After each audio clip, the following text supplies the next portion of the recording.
Welcome. I'm Magnus, and I bring you horror stories to help you relax, or maybe to keep you up at night. Tell us where you're from. Are there spooky forests nearby? If you're a fan of scary stories, subscribe and drop a like. Get cozy, and let's begin. My name is Derek Langston, 32 years old, and I've been living in Austin for the past 6 years. The city life had been wearing me down lately. Constant traffic, the endless noise, and the same mundane routine day after day. When my old college friend Marcus Reeves called about a camping trip to Guadalupe Mountains National Park in West Texas, I jumped at the opportunity. Marcus works as a park ranger there and mentioned they had an opening for a temporary lookout position that coincided with my scheduled vacation time. Perfect timing, I thought. Marcus had always been the adventurous type. We'd been close during our forestry program at Texas A&M, but after graduation, our paths diverged. I chose the comfortable office job with the state environmental agency while he pursued his dream of working in the national parks. Now in his third year at Guadalupe Mountains, Marcus had nothing but praise for the rugged wilderness and jaw-dropping vistas. He told me stories about the park's remote corners where you could go days without seeing another human being. That isolation sounded like exactly what I needed. I packed my Toyota 4Runner with enough supplies for a 2-week stay. Camping gear, extra water, non-perishable food, first aid kit, and my camera equipment. Photography had become my escape from the city grind, and I couldn't wait to capture the desert landscapes at sunrise. The drive from Austin took almost 8 hours, with the urban sprawl gradually giving way to small towns, then to vast stretches of desert dotted with mesquite and cacti. As the imposing silhouette of El Capitan and Guadalupe Peak appeared on the horizon, a sense of both excitement and unease settled in my stomach. Marcus met me at the Pine Springs Visitor Center just before closing time. He looked different, thinner, with a weathered face that spoke of too many hours under the harsh Texas sun. But his handshake was firm, and his smile genuine as he clapped me on the back. "Man, am I glad to see you," he said, helping me unload some gear. "It's been a strange couple of weeks out here." When I asked what he meant, he just shook his head and mumbled something about personnel issues at the park. That night, we camped at Pine Springs Campground before I would head up to the lookout tower the next day. As we sat around the campfire, I noticed Marcus constantly scanning the darkness beyond our sight. The flames cast eerie shadows across his face, deepening the lines around his eyes. "You seem on edge," I commented, passing him a beer. He took a long swig before answering. "Just keep your eyes open while you're up in that tower, Derek. And your radio on. There's been some incidents recently." The way he said incidents sent a chill through me despite the warm night air. Marcus had always been forthright, sometimes brutally so, but tonight he seemed reluctant to elaborate. Instead, he changed the subject, asking about mutual friends in my life back in Austin. But the conversation felt forced, with long silences punctuated only by the crackling fire and distant coyote calls.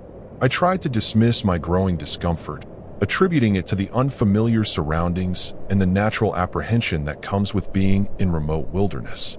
Around midnight, we were startled by a sharp crackling from Marcus's radio. A female voice, distorted by static, requested immediate assistance at Dog Canyon, about 15 miles north of our location. Marcus jumped up, suddenly alert. "Gotta go," he said, already gathering his gear. "Emergency response. You remember how to get to the lookout tomorrow?"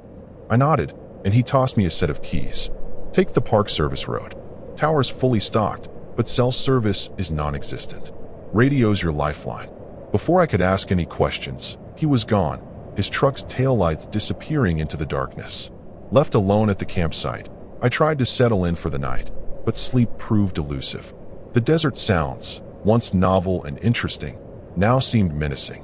Every rustle in the brush set my heart racing. Around 3 a.m., I heard what sounded like footsteps circling my tent. "Slow, deliberate," I called out, thinking it might be Marcus returning, but received no response. When I finally worked up the courage to unzip the tent and peek outside, my flashlight beam revealed nothing but empty campground and dancing shadows.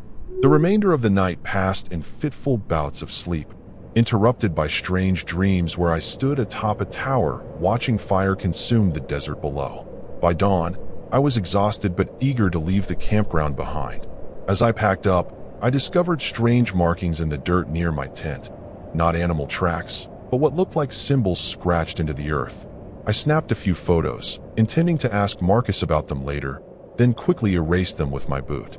A disturbing feeling had taken root in my mind, one that wouldn't shake loose no matter how much I told myself I was being ridiculous. Something wasn't right at Guadalupe Mountains. The drive to the lookout tower took longer than expected. The service road Marcus mentioned was barely more than a rocky trail, forcing my forerunner to crawl at a painfully slow pace. After an hour of navigating switchbacks and avoiding boulder-sized potholes, I finally caught sight of the tower, a weathered wooden structure perched precariously on a rocky outcrop, commanding a view of the surrounding desert basin that stretched for miles in every direction. The lookout appeared abandoned at first glance. Paint peeled from the exterior walls, and one of the shutters hung at an odd angle. I parked beside the small storage shed and took a moment to stretch my legs, taking in the absolute silence of the place. No birds, no insects, just the occasional whisper of wind through the sparse vegetation. The isolation I'd been craving suddenly felt oppressive rather than liberating. I checked my phone. No signal, just as Marcus had warned. The radio in my pocket was now my only connection to the outside world. Inside, the tower was surprisingly well maintained compared to its exterior.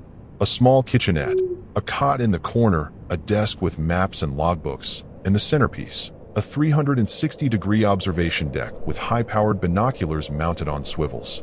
I dropped my bags and immediately went to the windows, scanning the breathtaking landscape. The beauty was undeniable, but something caught my eye almost immediately: a thin column of smoke rising from a canyon about 5 miles to the north. I grabbed the binoculars for a better look. Through the powerful lenses, I could make out what appeared to be an unauthorized campsite. Definitely not one of the designated areas Marcus had pointed out on the map. I reached for the radio to report it, following the procedure Marcus had briefed me on. Lookout tower to base, possible unauthorized camping activity in. I consulted the map. What looks like McKittrick Canyon, over. After a moment of static, a voice responded, not Marcus, but a woman whose clipped tone conveyed immediate authority. Copy that, tower. Stay put. Rangers en route to investigate. Out. As evening approached, I noticed another disturbing detail. The smoke from the campsite had stopped, but there had been no radio traffic about rangers making contact with campers.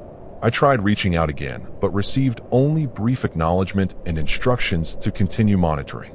The sun began its descent, painting the desert in blood-red hues that would normally have sent me scrambling for my camera. Instead, I found myself repeatedly checking that the tower's door was securely locked. That night, I awoke to the sound of the radio crackling with static. Half asleep, I fumbled for it on the nightstand. Through bursts of white noise, I could make out fragments of conversation. Found the site abandoned. Same markings as before. Need to evacuate the western trails. The transmission ended abruptly, and my attempts to establish contact went unanswered. Sleep became impossible after that. I sat at the observation desk with a cup of instant coffee, watching the darkness for any sign of movement. Dawn brought an eerie fog that blanketed the basin below, obscuring everything beyond 100 yards from the tower. I'd never seen weather like this in the desert and consulted the meteorological equipment. The readings made no sense. The barometer showed rapidly fluctuating pressure, and the temperature had dropped 20 degrees since midnight. I documented everything in the logbook, noting my growing concerns about the strange atmospheric conditions and lack of wildlife. Not a single bird had flown past the tower since my arrival. Around noon, the fog finally lifted, revealing a landscape transformed. Where yesterday I'd seen only natural desert terrain, today I noticed something odd. What looked like paths worn into the earth, forming patterns that were clearly visible from my elevated position. They radiated outward from a central point about 2 miles from the tower, creating a web-like design that couldn't possibly be natural. I photographed the phenomenon and tried the radio again. This time, Marcus answered, his voice tense. Stay where you are, Derek. Do not leave the tower under any circumstances. We've got a situation developing. When I pressed for details, his response chilled me to the bone. 2 rangers went missing last night investigating that campsite you reported. Search team found their vehicle this morning, empty, with the doors open and the radio still on. And those markings you're seeing? They weren't there yesterday. We've got the state police flying in, but the nearest helicopter is 3 hours out. I swallowed hard, suddenly acutely aware of just how isolated I was. What should I do? I asked, trying to keep panic from my voice. Keep watching, Marcus replied. You've got the best vantage point in the park. If you see anything at all, that doesn't look right, you report it. But do not leave that tower. As the afternoon wore on, I documented more unexplainable changes to the landscape. The path-like markings had become more pronounced, and through the binoculars, I could now see that they converged on what appeared to be a makeshift structure of some kind, a crude shelter built from branches and what might have been pieces of camping equipment. My radio reports were acknowledged with increasing urgency, and I overheard fragments of conversations that suggested a major search operation was underway. The sun was setting when I first saw them. 3 figures moving along one of the strange paths, their gait unnatural and stiff. Through the binoculars, I could make out park ranger uniforms, but something about their movement sent alarm bells ringing in my head. I grabbed the radio, hands shaking. Tower to base. I've got visual on 3 individuals in ranger uniforms heading east along the northern path. Over. The response was immediate and frantic. Describe them exactly. Do not approach. Repeat, do not approach. I adjusted the binoculars, focusing on the lead figure. What I saw made my blood run cold. The ranger was Marcus's colleague Diane, whom I'd met briefly at the visitor center, but her face was expressionless, almost vacant, and a dark stain spread across the front of her uniform. The 2 rangers behind her moved in perfect synchronization with her steps, their faces obscured by the growing darkness. I can identify Ranger Diane. I reported, my mouth dry. She appears injured, and the others, something's wrong with how they're moving. Listen carefully, came the response, a male voice I didn't recognize. Those are not our rangers. Repeat, those are not our rangers. Our personnel are accounted for except the 2 missing from last night. Whatever you're seeing, document it, but maintain your position. The transmission ended with a burst of static that made me jump. I fumbled for my camera, hands trembling so badly I could barely operate the zoom. Through the viewfinder, I watched as the 3 figures suddenly stopped, then turned in unison, directly toward the tower. For an excruciating moment, they stood motionless, staring up at my position. Then, as if responding to some silent command, they changed direction and began moving purposefully toward the base of my lookout. Panic gripped me as I realized their intention. I radioed again, no longer bothering to maintain protocol. They're coming toward me. What do I do? The response was broken, fragmented, locked down, firearms in the under the before dissolving into unintelligible static. With shaking hands, I secured the trapdoor that led to the stairs and dragged the heavy desk over it, creating a makeshift barricade. Then I tore through the supplies, desperately searching for the weapon cache the voice had mentioned. Under the cot, I found a lockbox secured with a combination lock. The code, what would the code be? I tried the tower's designation number, then the park's founding date. Nothing worked. In desperation, I flipped through the logbook, finding a series of numbers circled on the inside cover. The lock clicked open on my first try. Inside was a Remington shotgun, a box of shells, and a note with Marcus's handwriting, for emergencies only. Safety protocols overridden in case of code black. Code black. Marcus had never mentioned any such protocol during my briefing. The radio crackled again, this time with a voice I recognized, the park superintendent I'd met yesterday. Tower, this is Harrison. We have state police inbound, ETA 40 minutes. Can you confirm current threat level? I peered out the window into the deepening twilight.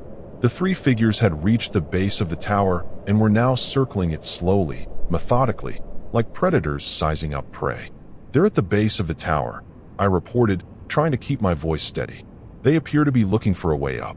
Even as I said it, I heard the first heavy footfall on the wooden stairs that led to my position. The sound was deliberate, unhurried, the steady pace of something that knows its quarry is trapped. 30 minutes, came Harrison's voice, tight with tension. Can you hold for 30 minutes? Another footstep, closer now. Something metallic scraped against the wood of the stairs. I don't know, I answered honestly, chambering around in the shotgun. The sound echoed in the confined space of the tower. Below, the footsteps paused momentarily, then resumed with increased urgency. They heard that. I whispered into the radio. They know I'm armed. What happened next defies rational explanation. The footsteps reached the trapdoor, and something began pushing against it, testing the strength of my barricade. The heavy desk shuddered, but held. Then came a sound that will haunt me for the rest of my days. A perfect imitation of Marcus's voice, calling my name. Derek? It's Marcus. Let me in, man. There's something out here. I need to get inside. It was his voice, down to the slight Texas drawl, but something in my gut told me it wasn't him. Tower to base, I whispered urgently. Something's mimicking Ranger Reeves's voice. Please confirm his location. After an agonizing pause, Harrison's voice returned. Reeves is with me at headquarters. Whatever's talking to you is not him. Do not, under any circumstances, open that door. The banging increased, the desk sliding inches across the floor with each impact. Then the voice changed, no longer Marcus, but a chorus of voices speaking in perfect unison. Let us in. We are your friends. We are your family. Let us in. The temperature in the tower plummeted suddenly, my breath fogging in the air. Frost began forming on the windows, obscuring my view of the outside world. The radio emitted nothing but static now, my lifeline to help effectively cut. The banging on the trapdoor became a relentless rhythm, the heavy desk inching further with each blow. In desperation, I fired a warning shot through the floor, away from where I thought the intruders might be standing. The response was immediate and terrifying, an inhuman shriek that seemed to come from multiple throats simultaneously. The assault on the trapdoor ceased, replaced by the sound of movement around the exterior of the tower. I rushed to the windows, trying to track the threat, but the frost had thickened to an impenetrable layer of ice. Then came a new sound, scratching, clawing at the wooden walls, not just from one direction, but from all sides. They were climbing the exterior of the tower. In the beam of my flashlight, I saw the first distorted hand break through the frost-covered window. Fingers too long, joints bent at impossible angles. I fired without hesitation, the blast shattering both the window and the appendage reaching through it. Another inhuman cry echoed through the night, followed by the sound of something heavy falling from the tower's exterior. But my victory was short-lived. At the other windows, more hands appeared, smashing through the glass in a coordinated attack. I retreated to the center of the room, shotgun raised, turning in a desperate circle as windows shattered around me. Through the broken panes, I could now see my attackers clearly in the moonlight. They wore Ranger uniforms, yes, but their bodies were wrong, contorted and misshapen as if the human form was merely a suit they'd put on without understanding how it should fit. Their faces were the worst. Familiar features stretched over something decidedly inhuman, expressions frozen in grotesque parodies of human emotion. The first of them crawled through a shattered window, moving with a jerky, insect-like motion that no human body could achieve. I fired again, the kickback of the shotgun slamming into my shoulder. The creature, I couldn't think of it as a person anymore, was thrown backward, but not before I glimpsed its face. It wore Diane's features like a badly fitted mask, the skin around the edges rippling as if something underneath was struggling to break free. More were coming through the other windows now. I had 5 shells left and at least 4 intruders. The math wasn't in my favor. In desperation, I overturned the kerosene heater, spilling fuel across the wooden floorboards. It was a terrible risk. I was just as likely to burn to death as my attackers, but I was out of options. I fired at the spreading pool of kerosene, and flames erupted instantly, creating a barrier between me and the creatures. They recoiled from the fire, their movements becoming frenzied and uncoordinated. The flames spread quickly across the dry wooden floor, giving me precious seconds to formulate an escape plan. The trapdoor was still barricaded, the windows surrounded by hostiles. My only option was to go up. In the confusion, I climbed onto the desk and pushed open the roof access hatch used for maintenance. Smoke was already filling the tower, stinging my eyes and burning my lungs as I hauled myself onto the roof. The night air hit me like a physical blow after the suffocating heat below. I gulped it down, scanning the darkness for any sign of help. In the distance, I could see flashing lights moving along the park road. The promised state police, still too far to help. Below me, the tower was now fully engulfed in flames, orange light illuminating the surrounding area. The fire was spreading faster than I'd anticipated, already licking at the edges of the observation deck where I stood. Looking down, I saw more figures emerging from the darkness, converging on the burning tower. Dozens of them, moving with that same unnatural gait. Some wore ranger uniforms, others the clothing of campers or hikers. All moved with single-minded purpose toward my position. The heat at my back intensified, forcing me to the very edge of the roof. I was trapped between fire and whatever these things were. In that moment of absolute terror, I remembered something: the fire safety equipment. Every lookout tower was equipped with a rappelling system for emergency evacuations. If I could find it, I might have a chance. I scrambled around the perimeter of the roof, choking on smoke, until my hands closed around a coiled rope and harness secured to an anchor point. I'd never rappelled before, but basic training had been part of my forestry education.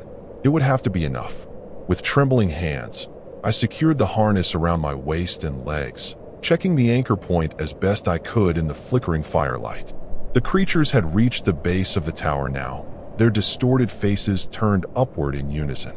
I took one last look at the approaching police lights, still too distant, and back toward the edge. Below, the first of the creatures had begun to climb again, undeterred by the flames now consuming most of the structure. I launched myself off the edge, the rope paying out through the descender device with terrifying speed. My inexperience showed as I bounced hard against the wooden exterior, nearly losing my grip. 20 feet down, I collided with one of the climbing creatures, its elongated fingers grasping for me as we made contact. In panic, I kicked out, connecting with what should have been a human face. The impact dislodged it from the tower, sending it plummeting to the ground with an inhuman shriek. Halfway down, disaster struck. The burning tower groaned, timbers splitting as the fire consumed its structural supports. The entire building began to lean, the anchor point for my rope shifting precariously. I descended faster, the rope burning through my gloves as I fought to control my fall. 10 feet from the ground, the anchor failed completely. I fell the remaining distance, landing hard on my side, the breath knocked from my lungs. Dazed and in pain, I struggled to my feet, unclipping the now useless harness. The tower was fully engulfed, illuminating the surrounding area in a hellish glow. And in that light, I could see them clearly, at least 30 creatures forming a loose circle around me, cutting off any escape route. They moved forward in perfect synchronization, closing the circle with methodical precision. I backed against the burning tower, feeling the intense heat on my back, shotgun raised with my remaining shells. A gap appeared in their formation, deliberate, inviting. They were herding me, I realized, toward the same canyon where I'd spotted the unauthorized campsite. In that moment, I made a decision that probably saved my life. Instead of following their implied path, I charged directly at the thinnest part of their line, firing my remaining shells in rapid succession. The creatures scattered momentarily, creating a narrow corridor of escape. I ran blindly into the darkness, away from the burning tower and the reaching hands of my pursuers. Behind me, I could hear them giving chase, their movements creating an eerie rustling sound unlike anything human feet would make. My only advantage was my knowledge of the terrain from hours of observation. I headed for a rocky outcrop I'd noted earlier, hoping its difficult terrain might slow my inhuman pursuers. The chase became a blur of gasping breaths and stumbling runs.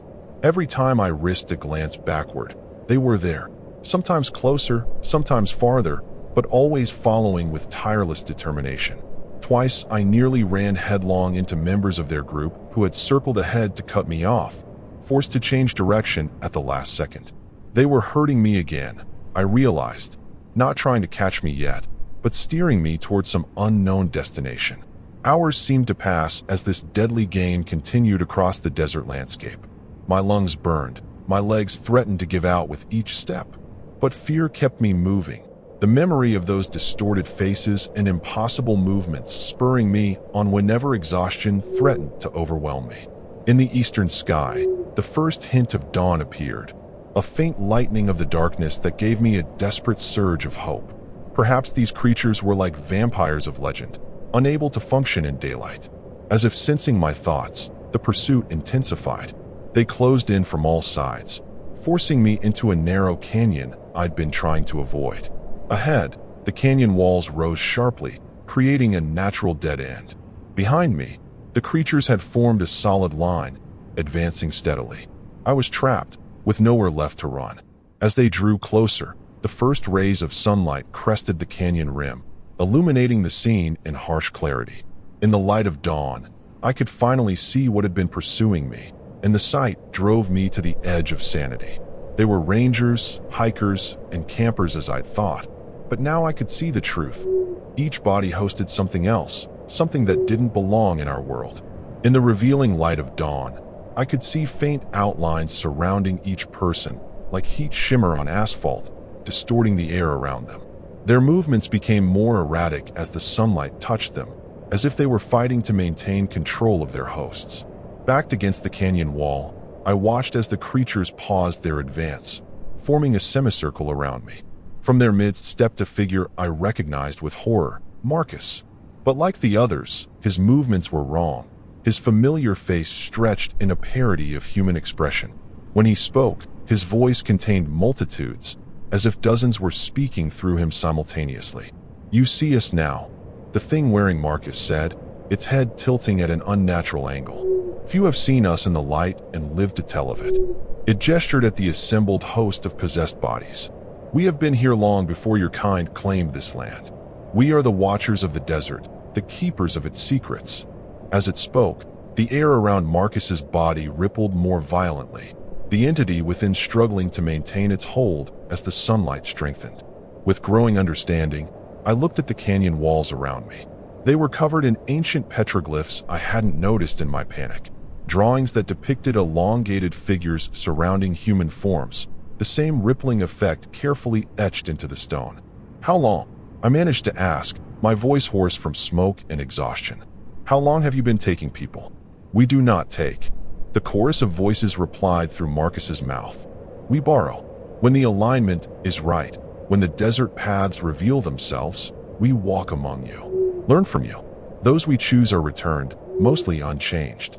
A terrible smile stretched across Marcus's face, revealing teeth that seemed too numerous, too sharp. "Your friend fought us. Most do not. The stronger the will, the more difficult the communion." The realization hit me like a physical blow. Marcus's strange behavior, his cryptic warnings, he'd been fighting this possession, trying to warn me without alerting the entity controlling him. And I'd walked right into the situation he'd been trying to protect me from. "Why me?" I asked, playing for time as I searched desperately for any escape route. "Why bring me here?" The thing wearing Marcus stepped closer, its movements becoming smoother as it adjusted to the increasing sunlight. "You were watching," it said simply, "from the high place, seeing what should not be seen. Recording, reporting." It gestured to my camera, still remarkably intact in its protective case slung across my shoulder. "But you are also suitable, strong-willed, observant, a worthy vessel for one of our elders who has long awaited a new communion." As it spoke, I noticed something beyond the line of possessed humans, movement on the rim of the canyon. Flashlight beams cut through the remaining darkness, and the distant sound of voices carried on the morning air. The search party had found us. The creatures noticed too, their attention momentarily diverted. It was the only opening I would get. I lunged forward, ducking under the reaching arms of the thing wearing Marcus, and sprinted toward the canyon entrance. Behind me, chaos erupted. The possessed rangers and hikers moved to intercept me, but their coordination seemed affected by the strengthening sunlight. They collided with each other, movements becoming jerky and uncoordinated. I dodged between them, using their confusion to my advantage. A hand caught my jacket, Diane's, her fingers elongated to impossible lengths, but the fabric tore away as I pulled free. I ran toward the search party lights, screaming for help with what little breath I could muster. At the canyon entrance, I collided with the lead rescuer, a state police officer in tactical gear, his rifle raised. I collapsed against him, gasping out warnings about the creatures behind me. He steadied me, then looked past me into the canyon. His expression changed from concern to confusion. "Sir, what creatures?" "There's no one there." Whirling around, I stared in disbelief.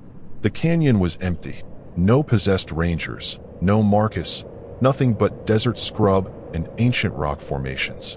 The officer's radio crackled with updates from other search team members. They'd found the missing rangers, alive but disoriented, wandering the desert miles from where they'd disappeared. Other teams reported locating several lost hikers in similar conditions. But they were right here, I insisted, pointing to footprints clearly visible in the sand. Dozens of them, converging where I'd been trapped. You can see the tracks. The officer exchanged glances with his colleagues, concern evident in their expressions. Sir, those are all your footprints. We've been tracking you all night. You've been running in circles. I fell silent, the implications too disturbing to process. Had I imagined everything? The possessed rangers, the attack on the tower, the pursuit across the desert?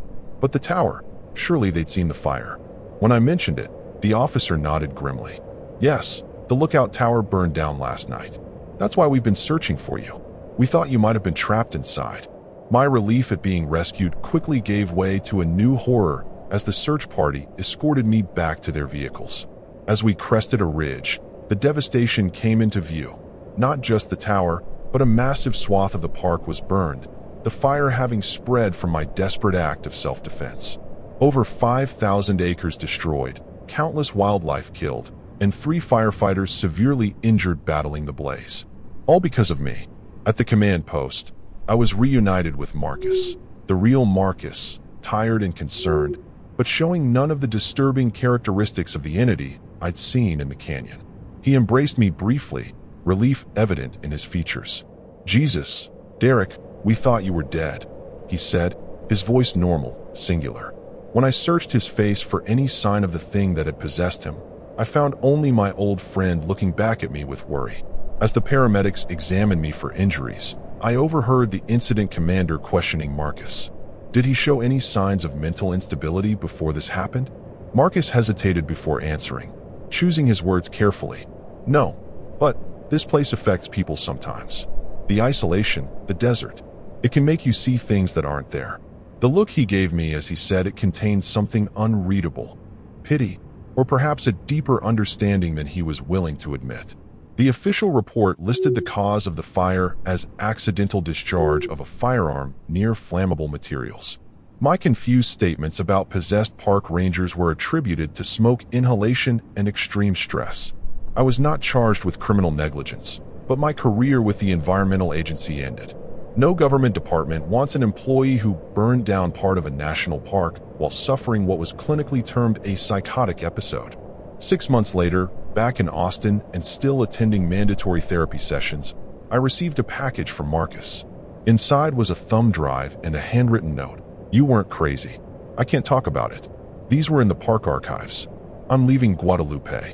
You should stay away too.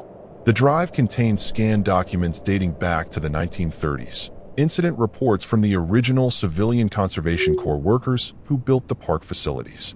Each described encounters with atmospheric entities that could take control of human hosts. Each was filed away as evidence of heat stroke or altitude sickness.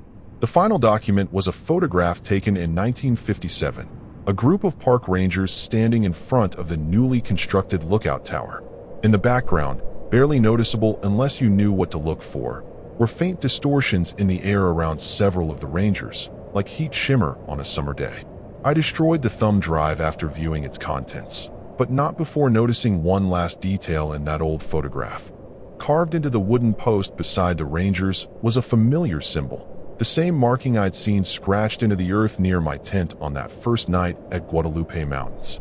I never returned to West Texas, and Marcus and I never spoke again. Sometimes, on particularly clear nights, I still wake in a cold sweat, convinced I can hear multiple voices speaking in unison, calling my name in perfect harmony. And in those moments between sleeping and waking, I can't help but wonder if something followed me home from the desert. Something that's still watching, waiting for the right moment to complete the communion it began in that burning tower.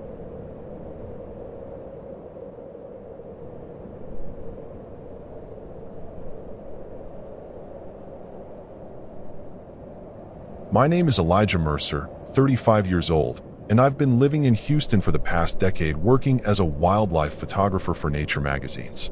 The concrete jungle had been suffocating me lately, deadlines piling up, editors demanding more striking images, and the constant pressure to outdo my previous work. When an opportunity came up to photograph the endangered red-cockaded woodpecker in the Davy Crockett National Forest in East Texas, I jumped at the chance for some solitude and creative freedom. My editor Sam had connections with the Texas Parks and Wildlife Department, who were documenting the recovery efforts for these rare birds. They need high-quality images for their conservation campaign, Sam had explained.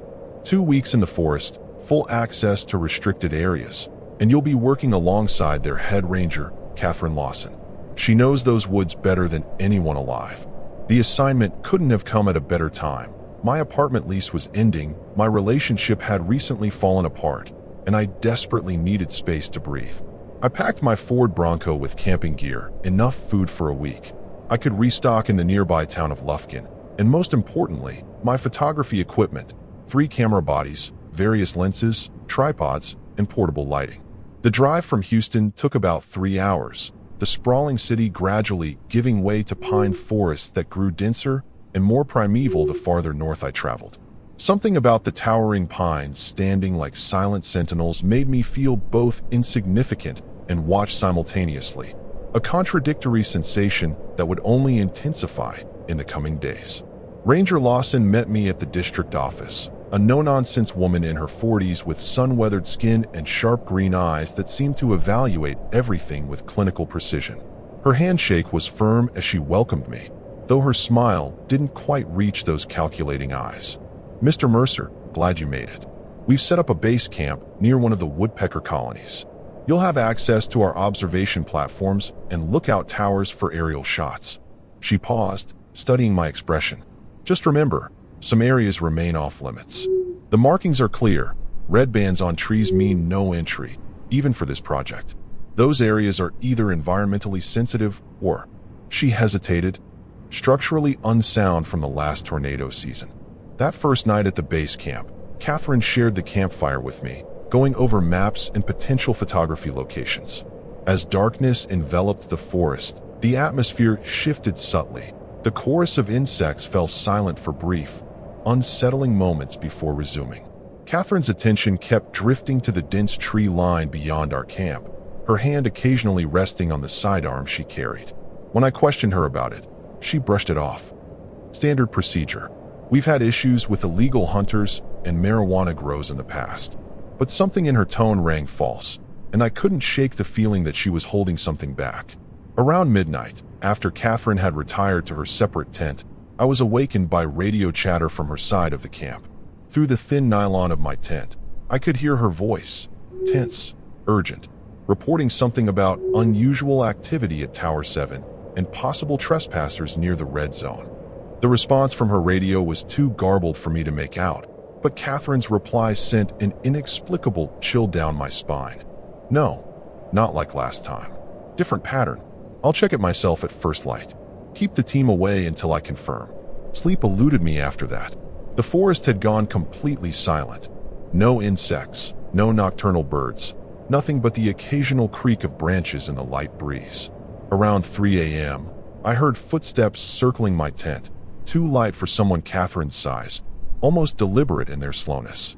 I called out, thinking it might be another ranger, but received no response.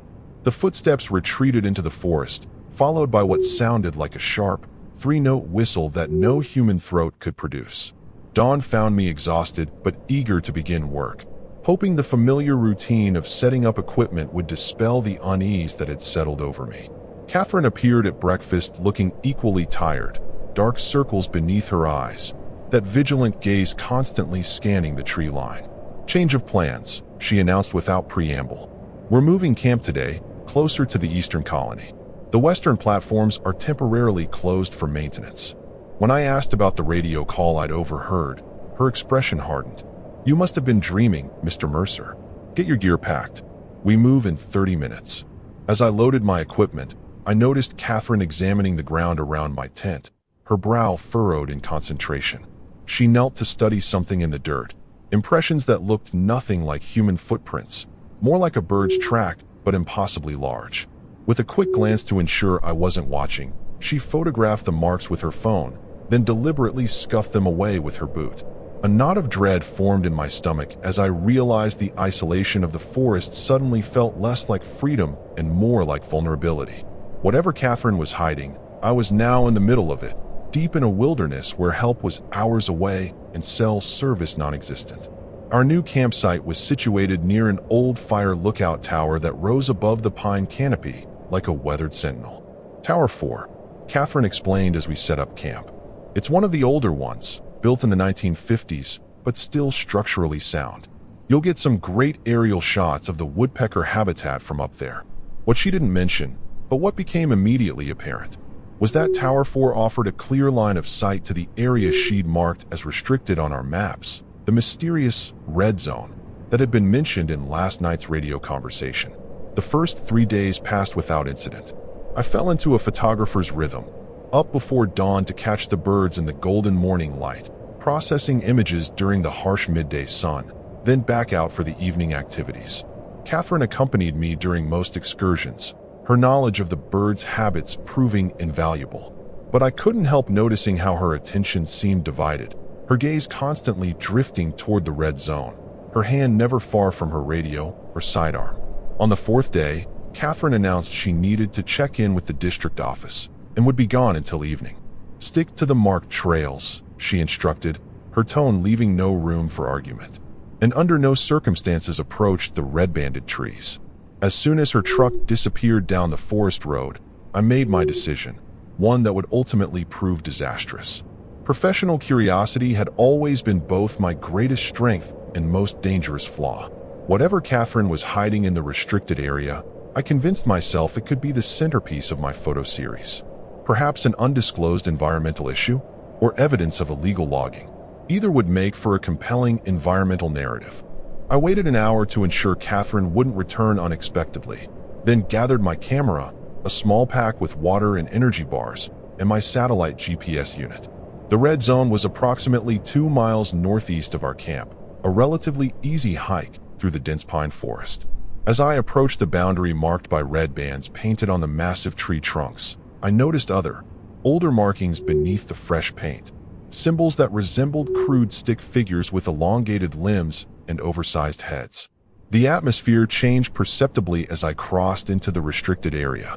The temperature dropped several degrees despite the afternoon sun, and the ubiquitous sound of pine needles rustling in the breeze ceased entirely, creating an unnatural pocket of silence. The forest floor was covered with a thick carpet of pine needles, but strangely devoid of the undergrowth that flourished elsewhere. Most disturbing were the trees themselves. Many were scarred with deep gouges that spiraled upward around their trunks, too high and systematic to be the work of bears or other wildlife. About half a mile into the red zone, I discovered the first anomaly, a perfect circle of barren earth, roughly 20 feet in diameter, where nothing grew. Not pine needles, not moss, not even the hardy forest fungi that thrived in the East Texas humidity. The exposed soil appeared scorched, with a fine layer of what looked like ash covering the surface. I knelt to examine it, the hairs on the back of my neck rising as I realized the ash was arranged in a pattern, concentric circles surrounding a central point where the earth had been disturbed recently. I photographed the site from multiple angles, fighting a growing sense of unease. Something about this place felt fundamentally wrong, as if I'd stumbled upon a wound in the natural world. As I stood to continue exploring, I noticed something hanging from a nearby branch, a small burlap pouch suspended by a length of weather-worn twine. Similar pouches hung from other trees surrounding the barren circle, creating a perimeter of these strange objects. I approached the nearest one cautiously, using a stick to prod it. The pouch swung open, revealing contents that turned my blood cold: feathers, bones, and what appeared to be a small, mummified bird, its features contorted in what looked disturbingly like an expression of agony. My instincts screamed at me to leave, to retreat to the safety of camp and wait for Catherine's return. But the journalist in me couldn't abandon this discovery without understanding it. I pressed deeper into the restricted area, documenting similar barren circles and more of the macabre pouches as I encountered them. The patterns became more complex the farther I ventured. Now the scorched earth formed elaborate symbols that reminded me vaguely of constellations or astronomical charts. The sun was beginning its descent when I found the structure. A crude assemblage of branches and animal hides formed into a shelter of sorts, though one constructed with a disturbing attention to precision.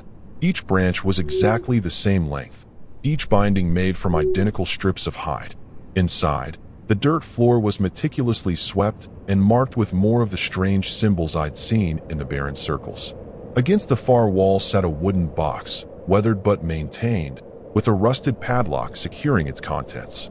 Common sense told me to walk away, but I'd come too far to turn back now. Using a rock, I broke the brittle lock and raised the lid.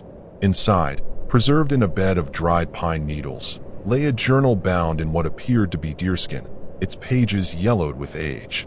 Next to it was a stack of photographs, Polaroids dating back to the 1970s based on their appearance, and what looked like official U.S. Forest Service reports, their edges charred as if someone had attempted to burn them, but changed their mind.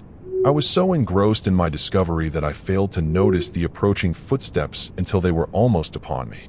I shoved the journal into my pack and turned to face what I assumed would be an angry Catherine, an explanation already forming on my lips. Instead, I found myself staring at a man in a park ranger uniform I didn't recognize, tall, gaunt, with skin so pale it seemed almost translucent against the dark green of his uniform. He stood unnaturally still, his head tilted at an odd angle as he regarded me with eyes that reflected the fading sunlight like a nocturnal animal's. "You shouldn't be here, photographer," he said, his voice carrying a strange, hollow quality that seemed to echo despite the dense forest surrounding us. "This place is not for documenting, not for remembering." He took a step forward, moving with a fluidity that seemed wrong somehow, as if his joints weren't quite where they should be. "Ranger Lawson has been negligent in her duties. We had an arrangement." I backed away, clutching my pack with its stolen journal. "I'm sorry, I got turned around on the trail. I was just leaving." My voice sounded weak even to my own ears, the lie transparent. The strange ranger's face remained expressionless, but something shifted in those reflective eyes, a hunger, a calculation. "The watching places are sacred," he continued as if I hadn't spoken, gesturing toward the sky.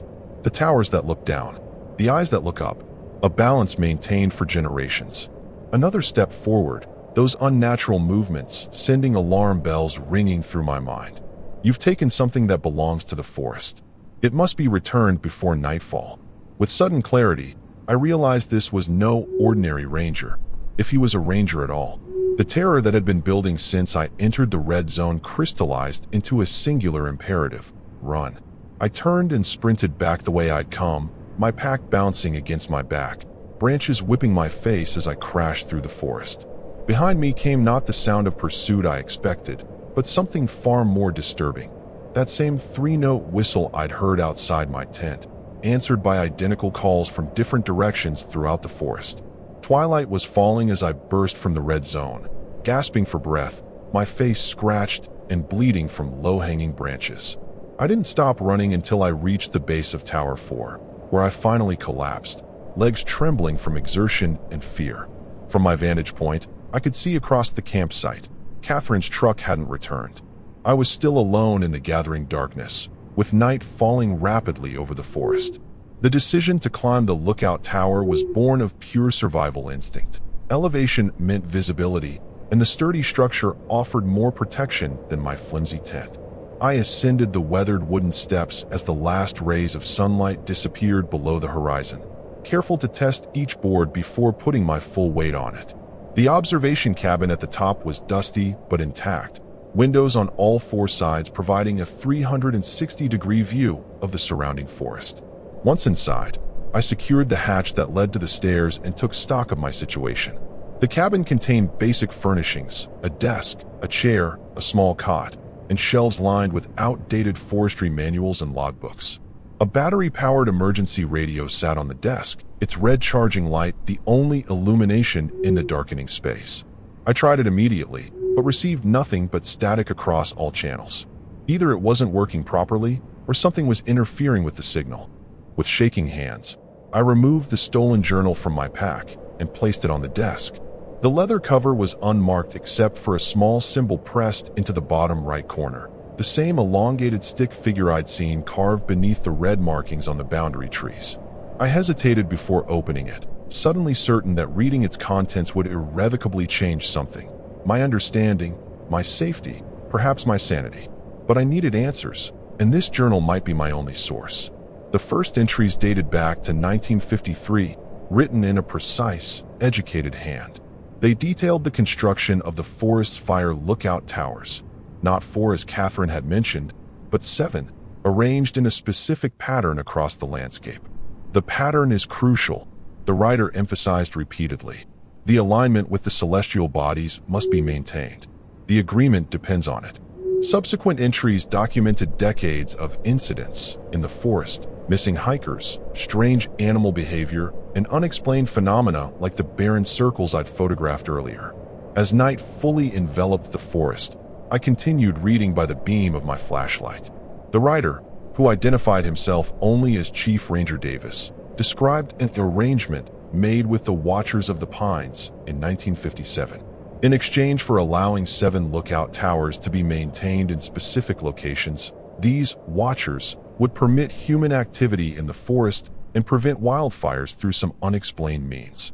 The arrangement had apparently worked for decades, with the forest experiencing unusually few natural disasters compared to similar areas in East Texas.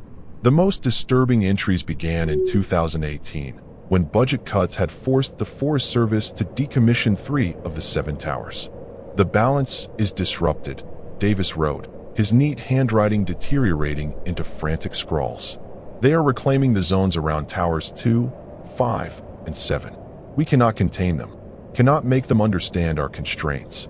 The final entry, dated just 6 months ago, contained a single line. Lawson knows what must be done. God help her. A sudden thump against the side of the tower jerked me from my reading. I froze, listening intently as a rhythmic scratching moved around the exterior of the cabin. Through the windows, I could see nothing but darkness. Even the stars seemed dimmer than they should have been, as if something was obscuring the night sky. The scratching continued, accompanied now by that distinctive 3-note whistle, closer than ever before.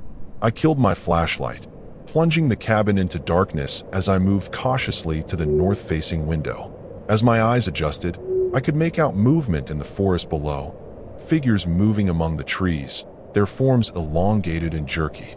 They weren't human, couldn't be human, with limbs too long and joints that bent in impossible directions. They converged on the base of the tower, dozens of them, tilting their oversized heads upward in unison to stare at my position.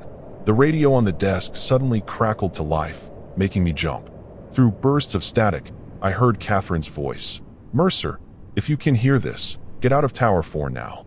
They're coming for the journal. It's their record, not ours. They want it back." Another burst of static. Then, "I'm at Tower 6 with the others. We're trying to restore the arrangement, but we need time. If you can make it to Tower 6, we can protect you." I grabbed the radio, pressing the transmit button. "Catherine, they're already here. Dozens of them surrounding the tower. What are these things?" My voice cracked with barely controlled panic. The response came through clearer this time. "They're the Watchers, Mercer. They were here long before us. They protect the forest from fire, from flood, from natural disaster. But they demand recognition. The towers are their watching places. We broke the arrangement when we decommissioned their towers. Now they're reclaiming what's theirs." Looking back at the journal, pieces began falling into place. The 7 towers formed a pattern that mimicked certain star configurations. The barren circles were some kind of communication or ritual sites. The Forest Service hadn't just built lookout towers. They'd inadvertently created some kind of pact with entities that had protected this land for generations. A new sound drew my attention, the unmistakable creaking of weight on the wooden steps leading up to the cabin. They were climbing the tower. I backed away from the hatch, searching desperately for anything I could use as a weapon. The scratching had intensified, now coming from all sides of the cabin simultaneously. Through the windows, I could see more figures emerging from the forest, converging on the tower in an ever-tightening circle. The radio crackled again. "Mercer, listen carefully. They want the journal. It contains their history, their patterns. Davis stole it decades ago to study them, to maintain the arrangement. Return it to the center of the nearest barren circle, and they might let you leave." Catherine's voice was tight with urgency. "But you have to do it now, before they reach the cabin. The hatch in the floor shuddered as something pushed against it from below. I had seconds to decide, trust Catherine's advice or barricade myself in and hope for rescue that might never come. With the journal clutched to my chest, I made my choice. I couldn't fight what I didn't understand, but perhaps I could appease it. I recorded a quick video on my phone, explaining what I'd found and what I was about to do, then tucked the device securely in my inner pocket. The nearest barren circle was approximately 50 yards from the base of the tower, a desperate sprint through a forest filled with inhuman watchers. But it was my only chance. I took a deep breath, unlocked the hatch, and pushed it open before I could reconsider. The stairs below were empty, but I could hear movement just beneath the tower platform. It was now or never. I descended the stairs at a reckless pace, nearly falling several times as my boots slipped on the worn wood. At the bottom, I leapt the final few feet to the ground and ran blindly toward where I remembered the barren circle to be. All around me, shadowy figures moved through the trees, their elongated limbs reaching, but strangely, not attempting to intercept me. They were escorting me, I realized with horrific clarity, hurting me exactly where they wanted me to go. The barren circle appeared ahead, its scorched earth visible even in the dim starlight. At its center stood the strange ranger I'd encountered earlier, his unnatural stillness more pronounced in the darkness. As I approached, his head rotated toward me with mechanical precision, those reflective eyes fixing on the journal in my hands. Behind me, I could hear the watchers closing in, their three-note whistles creating a dissonant chorus that seemed to physically press against my eardrums. "The remembering place," the ranger said, his hollow voice carrying easily across the clearing. "Return what was taken." He extended a hand, too long, fingers too numerous, toward the journal. Every instinct screamed at me to throw the book and run, but something held me in place. A horrible fascination and the desperate hope that complying would ensure my survival. "What are you?" I managed to ask, my voice barely above a whisper. The ranger's face shifted, features rearranging themselves into something that approximated a smile, but missed the mark in ways that sent fresh horror coursing through me. "We are the Watchers, the Guardians, the eyes of the forest." Those reflective eyes blinked vertically, like a reptile's. "Your kind builds towers to look for fire. We have been looking much longer, for threats far greater." I extended the journal, and the ranger took it with those too long fingers. "You have seen. You have documented. This is forbidden." He placed the journal in the exact center of the barren circle. "The arrangement must be honored. 7 towers, 7 watching places. The balance must be restored. And if it isn't?" I asked, taking a cautious step backward. The ranger's approximation of a smile widened, revealing teeth that seemed to shift and multiply as I watched. "Then we can no longer protect. The forest burns. The waters rise. The earth shakes." He gestured to the encircling watchers, their elongated forms swaying slightly in unison. "We have been patient. Your ranger Lawson understands. She works to restore what was broken." A sudden burst of static from the radio at my belt made me jump. Catherine's voice came through clearly. "Mercer, if you can hear me, run for Tower 6. Now, we've reactivated the alignment temporarily. You have minutes before it fails." The strange ranger's expression contorted with something like anger, his form seeming to elongate further as he reached for me. I turned and ran, not back toward Tower 4, but in the direction I believed Tower 6 to be, based on the maps Catherine had shown me. Behind me, that eerie chorus of whistles rose to a deafening pitch, and the ground beneath my feet trembled slightly. I didn't look back, focusing only on the path ahead as I crashed through the underbrush, branches tearing at my clothing and skin. The forest had become a nightmare landscape of shifting shadows and impossible angles. More than once, I spotted elongated figures moving parallel to my path, keeping pace effortlessly despite their awkward gait. They weren't pursuing me directly, but seemed to be herding me again, though whether toward Tower 6 or away from it, I couldn't tell. My lungs burned, and a stitch tore at my side, but terror kept me moving forward. After what seemed like miles of desperate flight, I broke through the tree line into a small clearing dominated by another lookout tower, newer than Tower 4, its metal frame gleaming faintly in the starlight. Lights shone from the cabin at its top, and I could make out figures moving inside. Relief flooded through me as I sprinted toward the base of the structure. "Catherine," I shouted, my voice ragged. "I'm here. Let me in." The door at the base of the tower was metal, secured with a heavy padlock. I pounded on it frantically, constantly glancing over my shoulder at the tree line where dark forms gathered but didn't advance into the clearing. The lock clicked, and the door swung inward, revealing not Catherine but a man in a Forest Service uniform I didn't recognize. He pulled me inside and secured the door behind me. "Up the stairs," he ordered tersely. "Quickly." The alignments holding, but not for long. I climbed the metal staircase on trembling legs, emerging into a cabin similar to Tower 4's, but modernized with computer equipment and weather monitoring stations. Catherine stood at a circular table in the center, manipulating what appeared to be a three-dimensional map of the forest with 7 glowing points arranged in a specific pattern. "You made it," she said without looking up, her focus entirely on the map. "Did you return the journal?" When I confirmed I had, some of the tension left her shoulders. "Good. That buys us some goodwill at least." She gestured to the man who had let me in and 2 others I hadn't noticed, all gathered around the strange map. We're the remainders of what was once called the Arrangement Committee. Official record keepers were disbanded decades ago, but some of us maintain the traditions. Keep the balance. Through the windows, I could see the Watchers had fully encircled Tower 6, their elongated forms motionless as they gazed upward with those reflective eyes. "What are they?" I asked again, hoping for a more illuminating answer than the strange ranger had provided. Catherine finally looked up from the map, her expression grave. "We don't know, not really. Native American tribes in this region had stories about forest guardians long before European settlement. The first forestry officials encountered them in the 1930s and established a primitive form of communication." She pointed to the map with its 7 glowing points. "They're connected to the land in ways we barely comprehend. They prevent natural disasters, control forest fires before they can spread, divert flooding. In exchange, they asked only for 7 watching places, towers built to their specifications, aligned with certain celestial positions." "The budget cuts," I murmured, understanding dawning. "The decommissioned towers." Catherine nodded grimly. "Bureaucrats in Washington who knew nothing of the arrangement. 3 towers demolished despite our protests. The balance disrupted."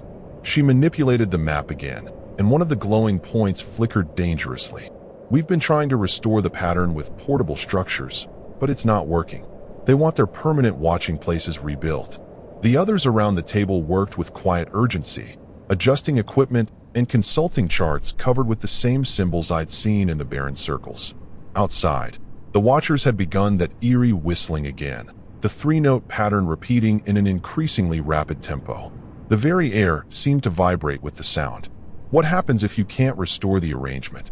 I asked, though part of me didn't want to know the answer. One of the other committee members, an older woman with silver hair, looked up from her charts. "East Texas burns," she said simply. "Without their protection, natural disaster patterns return with a vengeance. Computer models predict catastrophic wildfires within months, flooding that would devastate communities downstream." She pointed to a weather radar, showing a massive storm system approaching from the Gulf. "Like that one. Category 4 hurricane expected to make landfall in 36 hours.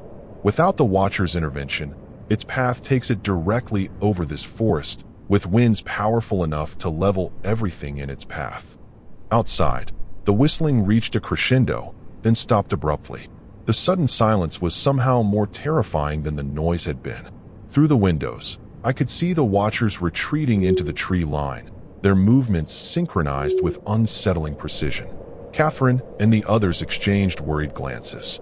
"They've made a decision," the silver-haired woman said quietly. "God help us."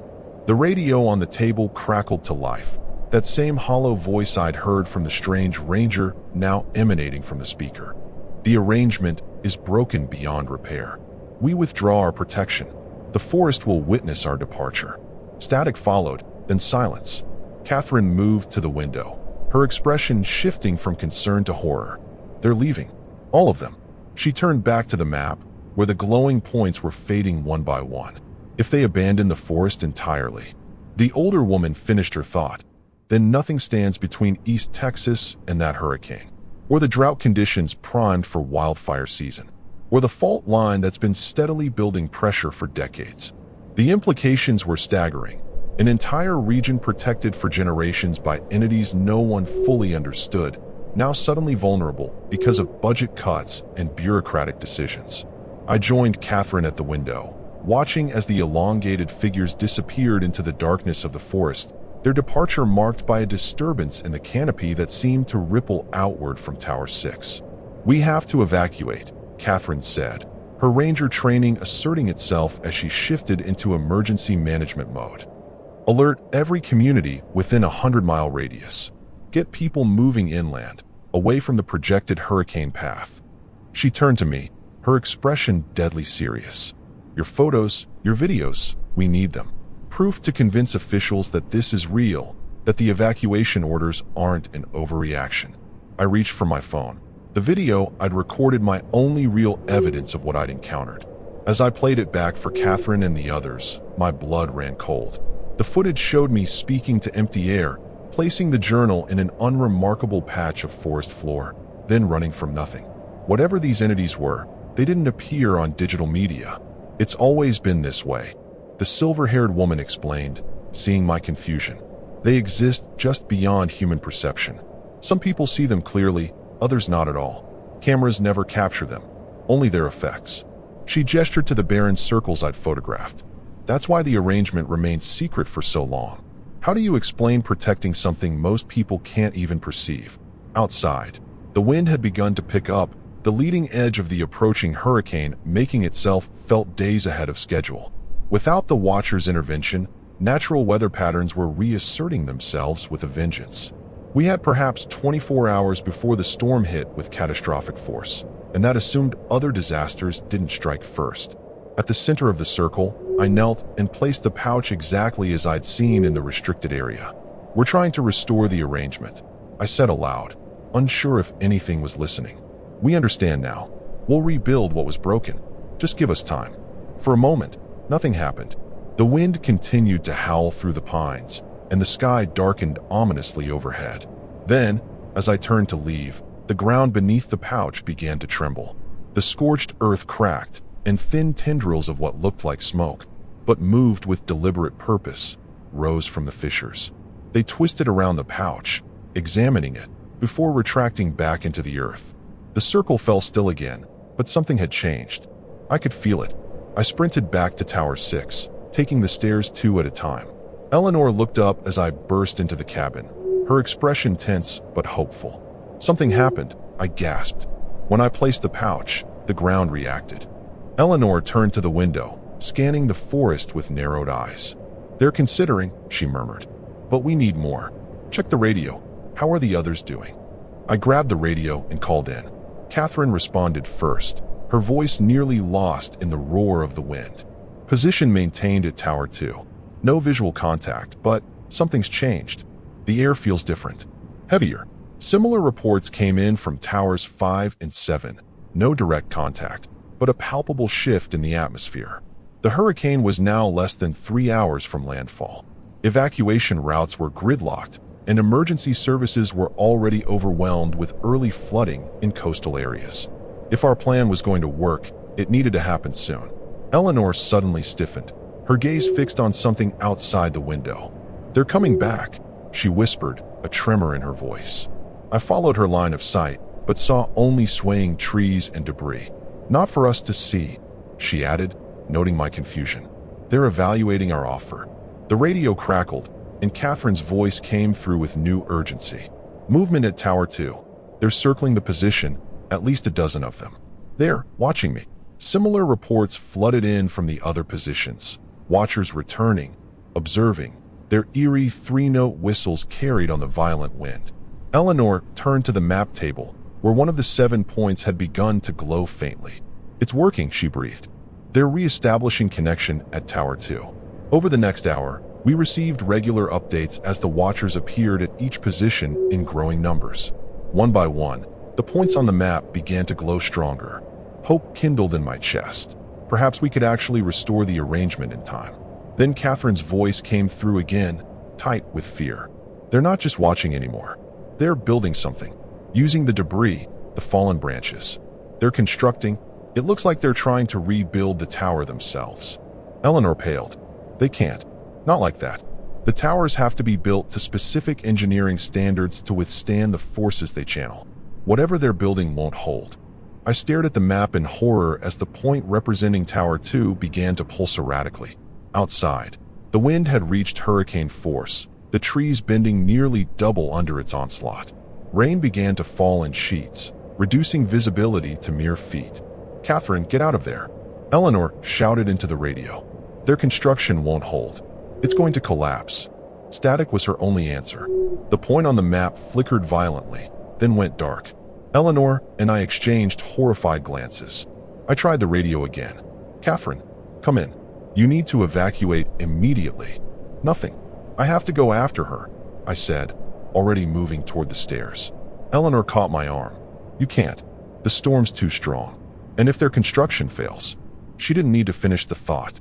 If the Watchers' attempt to rebuild Tower 2 collapsed, whatever forces they were attempting to channel would be released catastrophically. The decision was made for us when the radio crackled back to life.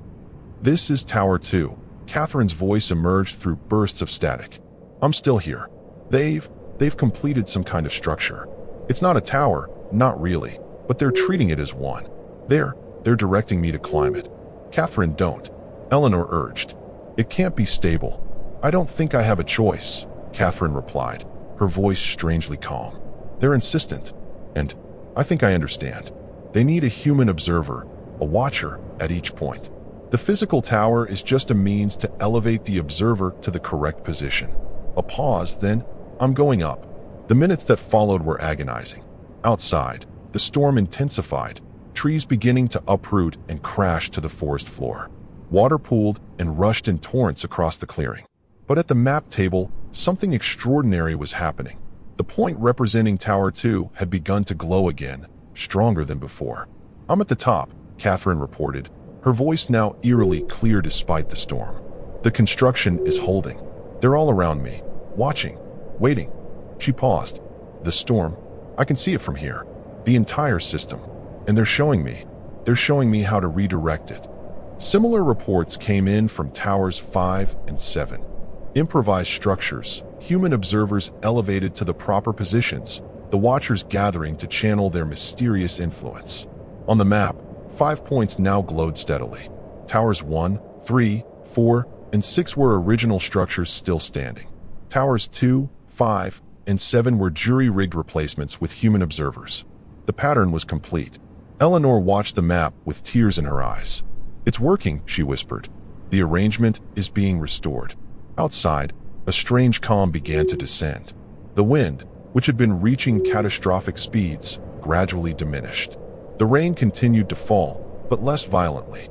On the weather radar, the massive hurricane appeared to be shifting, its path bending northward, its eye sliding past the Texas coast rather than making direct landfall. "They're diverting it," Eleanor explained in awe. "Not stopping it entirely. They can't do that, but changing its course, diminishing its power."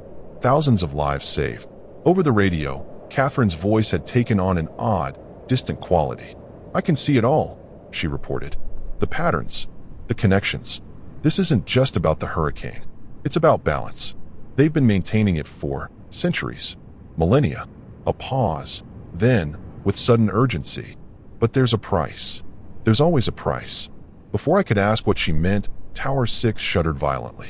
Cracks appeared in the ceiling as decades-old bolts strained against forces they were never designed to withstand.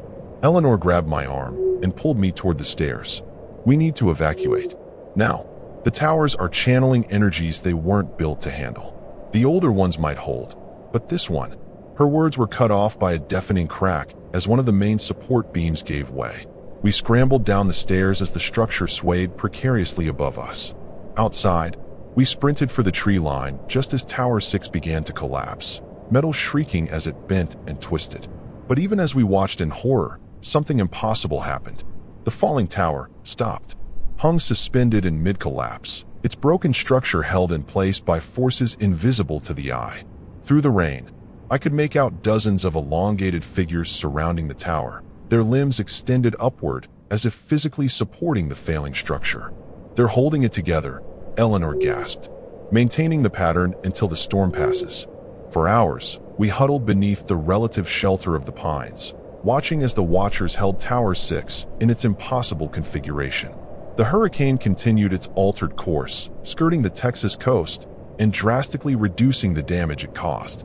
By dawn, the worst had passed, the storm moving inland and weakening rapidly, having caused only a fraction of the destruction that had been predicted.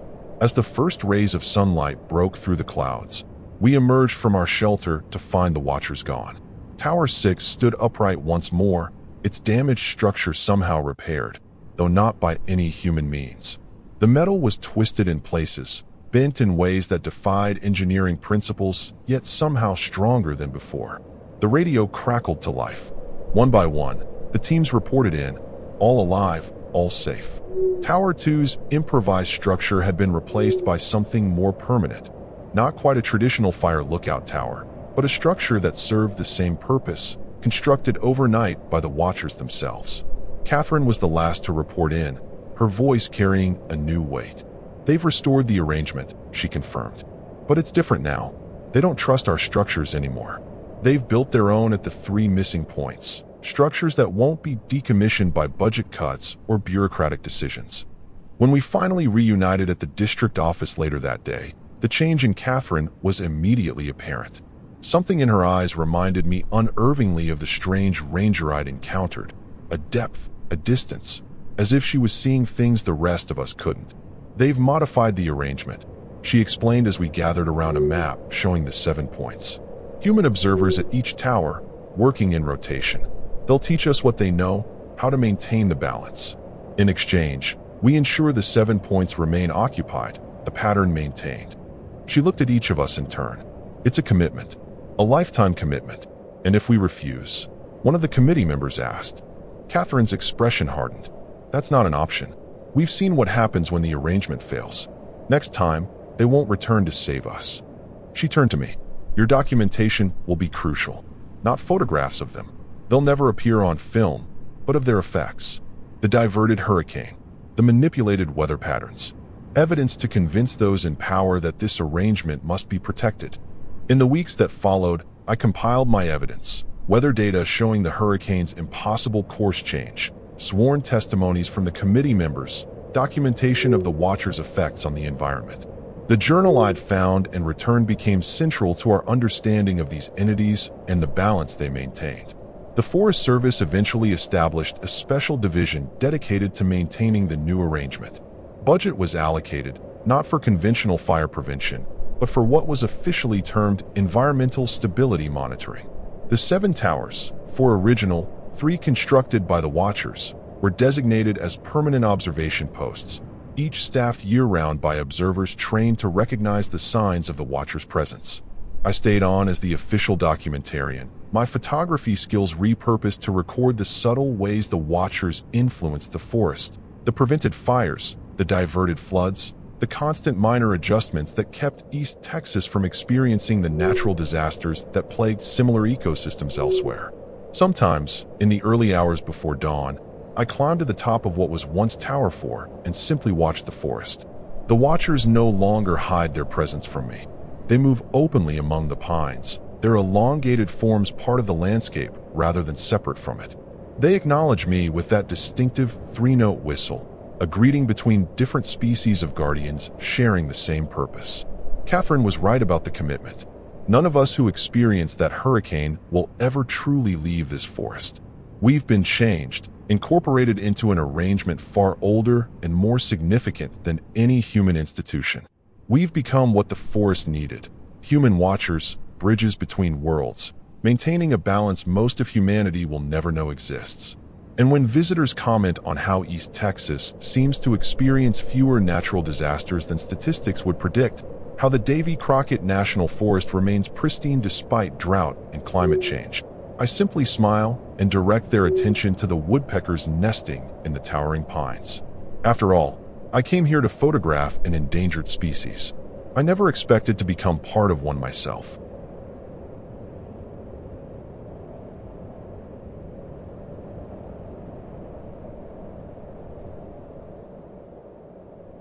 I'm Daniel James Carter to be exact, and I've got 32 years under my belt. I live in Tulsa, Oklahoma, where the city hums along steady and safe, but I've always had this itch to get out, breathe some wild air. That's why I loaded up my old Ford Bronco and pointed it south toward Big Bend National Park in Texas. Solo camping's my thing. Me, the stars, and nobody else's snoring to deal with.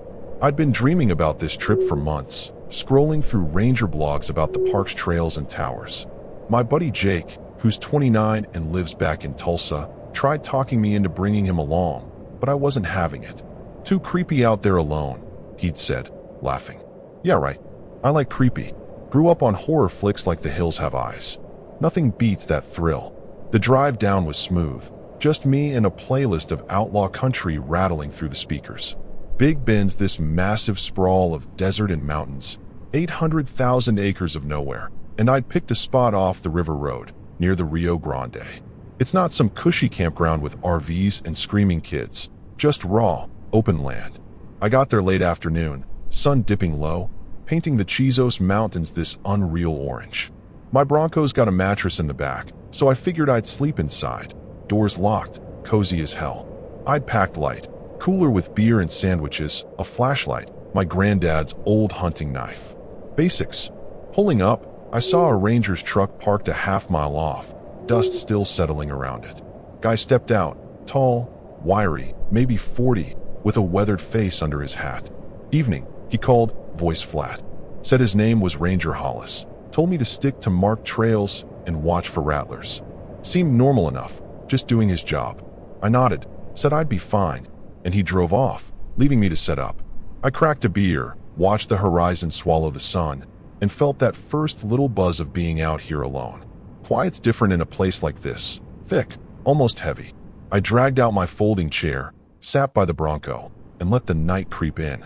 Stars popped out, more than I'd ever seen in Tulsa. No cell signal, no Wi-Fi, just me and the desert. Felt like I'd slipped off the edge of the world, and damn, it was perfect. I'd read about the old lookout towers scattered around Big Bend, relics from when rangers used them to spot fires or smugglers crossing the border. One was supposed to be a couple miles east of me, perched on a ridge. Thought I might hike to it tomorrow, check out the view. About an hour in, I caught a flicker of light way off toward that ridge. Tiny, like a match flaring up, then gone.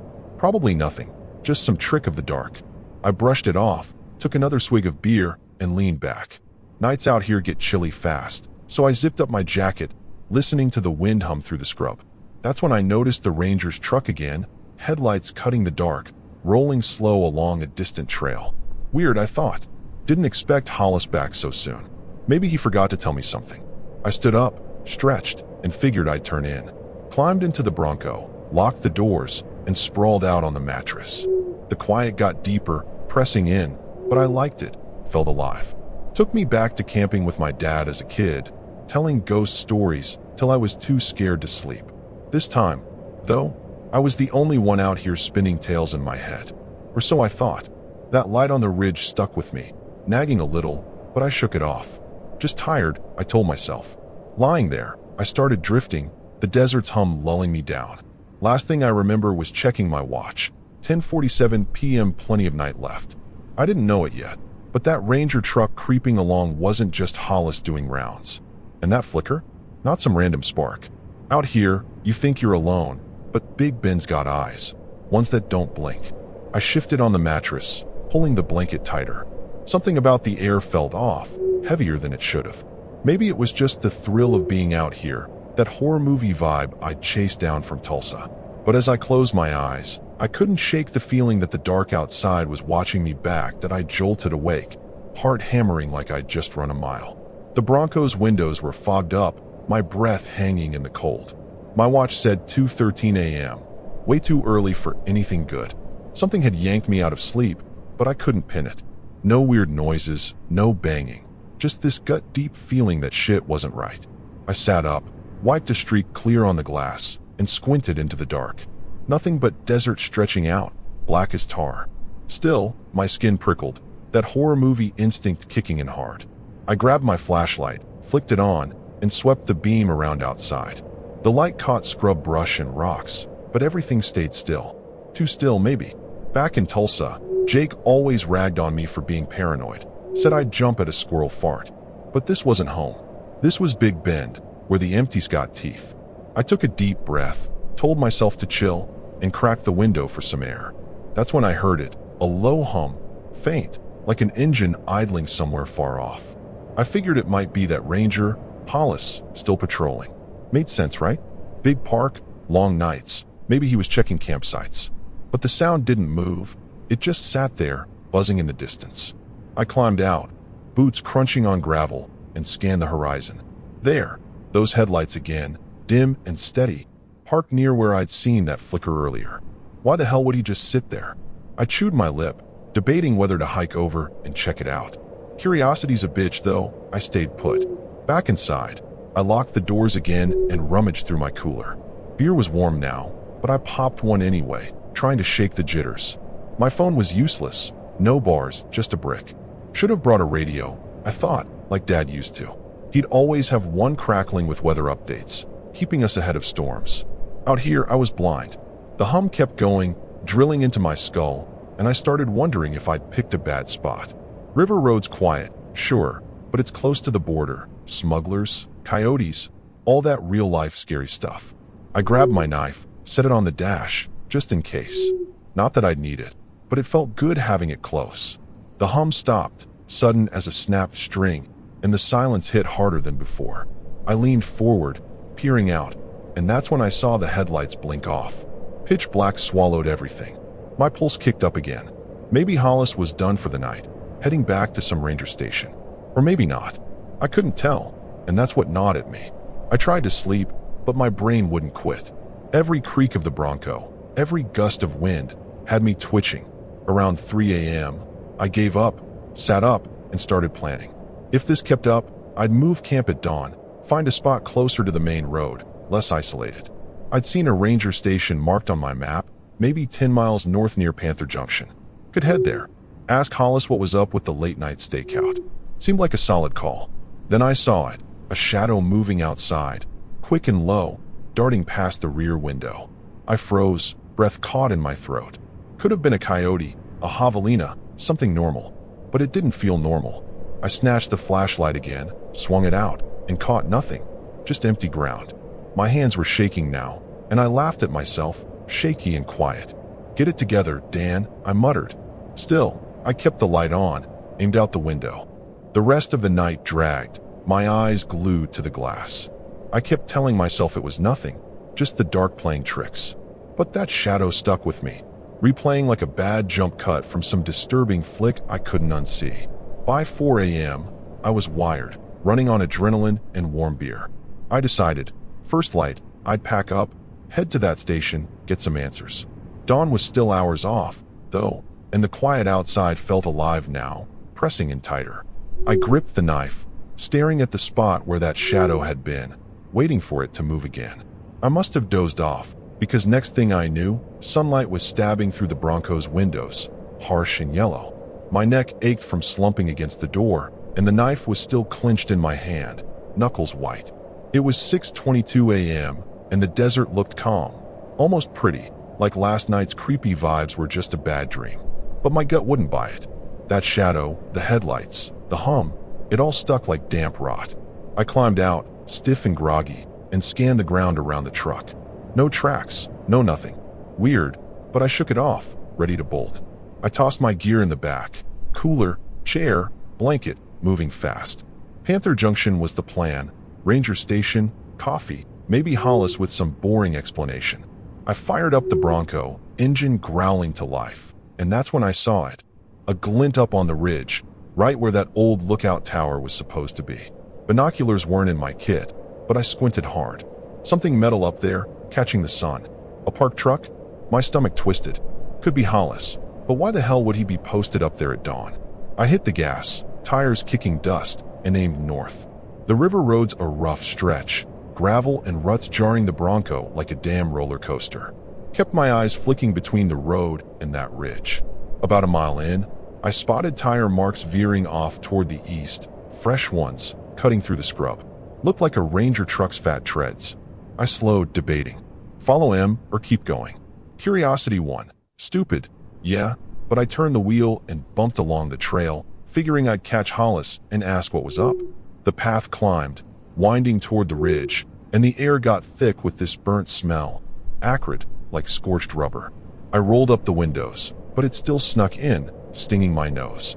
Then I saw the tower, rusted, leaning a little, maybe 30 feet high with a rickety ladder. Below it, Hollis's truck sat, driver's door hanging open. No sign of him. I killed the engine, grabbed my knife, and stepped out, boots crunching on brittle dirt. "Hollis," I called, voice cracking. Nothing but wind answered. I edged closer, heart thumping loud enough to hear it. The truck's hood was warm, engine ticking like it had just been running. Inside, maps were strewn across the seat, a radio hissing static, and, Jesus, a smear of something dark on the dash. Blood? My mouth went dry. I backed up, spinning to check the tower. That's when I heard the groan. Low, human, coming from up top. I froze, staring at the ladder. Someone was hurt, maybe Hollis, maybe not. Either way, shit was wrong, horror movie wrong. I started climbing, rungs creaking under my weight, knife tucked in my belt. The smell got worse, burnt and rotten now, like roadkill left in the sun. Halfway up, I saw him. Hollis, sprawled on the platform, face down. "Hey man, you okay?" I yelled, hauling myself higher. He twitched, head lifting slow, and when he turned, I nearly fell. His face was messed up, eyes wild, blood streaking from his nose, skin gray like he was already dead. He rasped something I couldn't catch, then pointed west, trembling. I hit the platform, kneeling by him. "What happened?" I asked, voice shaking. He grabbed my arm, grip like ice, and croaked, "They're coming." Before I could ask who, a scream ripped through the air. Not human, not animal, something disturbing as hell. It came from below, near the truck. I whipped around, peering over the edge, and saw them. 3 figures, lanky and fast, darting out of the scrub. Rangers, I thought at first, but their uniforms hung wrong, torn and stained, and they moved like nothing I'd ever seen. I yanked Hollis up, his weight sagging against me. "We gotta move," I said, panic clawing my chest. He nodded, barely conscious, blood dripping onto my jacket. The figures were closing in, circling the tower base now, and one looked up. Face blank, eyes black, no expression. My brain screamed run, but we were trapped, 30 feet up with nowhere to go. The ladder rattled, they were climbing. I hauled Hollis to his feet, his blood slicking my hands, and shoved him toward the ladder's far side. "Move now," I barked, my voice raw. Those things, whatever they were halfway up, their boots clanging on the rungs, fast and relentless. Hollis stumbled, barely coherent, but I grabbed his collar and dragged him to the edge. The Bronco was 30 feet below, my only shot out of this horror show. "We're jumping," I said, not waiting for him to argue. I hooked an arm around him and launched us off the platform, praying we'd hit soft. We didn't.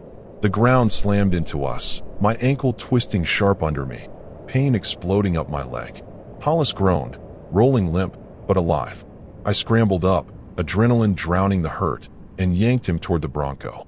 Those things hit the platform above, their heads snapping down to track us, black eyes glinting. I shoved Hollis into the passenger seat, dove behind the wheel, and fumbled the keys. The engine roared just as one of them leapt, landed 10 feet from us, crouching like a damn spider. I floored it, tires spinning gravel, the Bronco lurching forward. The thing lunged, clawing at the tailgate, but I swerved hard, shaking it off. In the rear view, I saw the others sprinting after us, impossibly fast, their torn Ranger uniforms flapping. "What the hell are they?" I yelled at Hollis. He coughed, blood bubbling on his lips, and rasped, "Rangers, gone wrong." No time to unpack that. I aimed for the main road, pedal pinned, the truck rattling like it'd shake apart. The ridge trail was a blur, rocks pinging the undercarriage, but I kept going. Hollis slumped, muttering about a fire, a crash, something that had happened out here weeks ago. My ankle throbbed, blood soaking my sock, but I couldn't stop.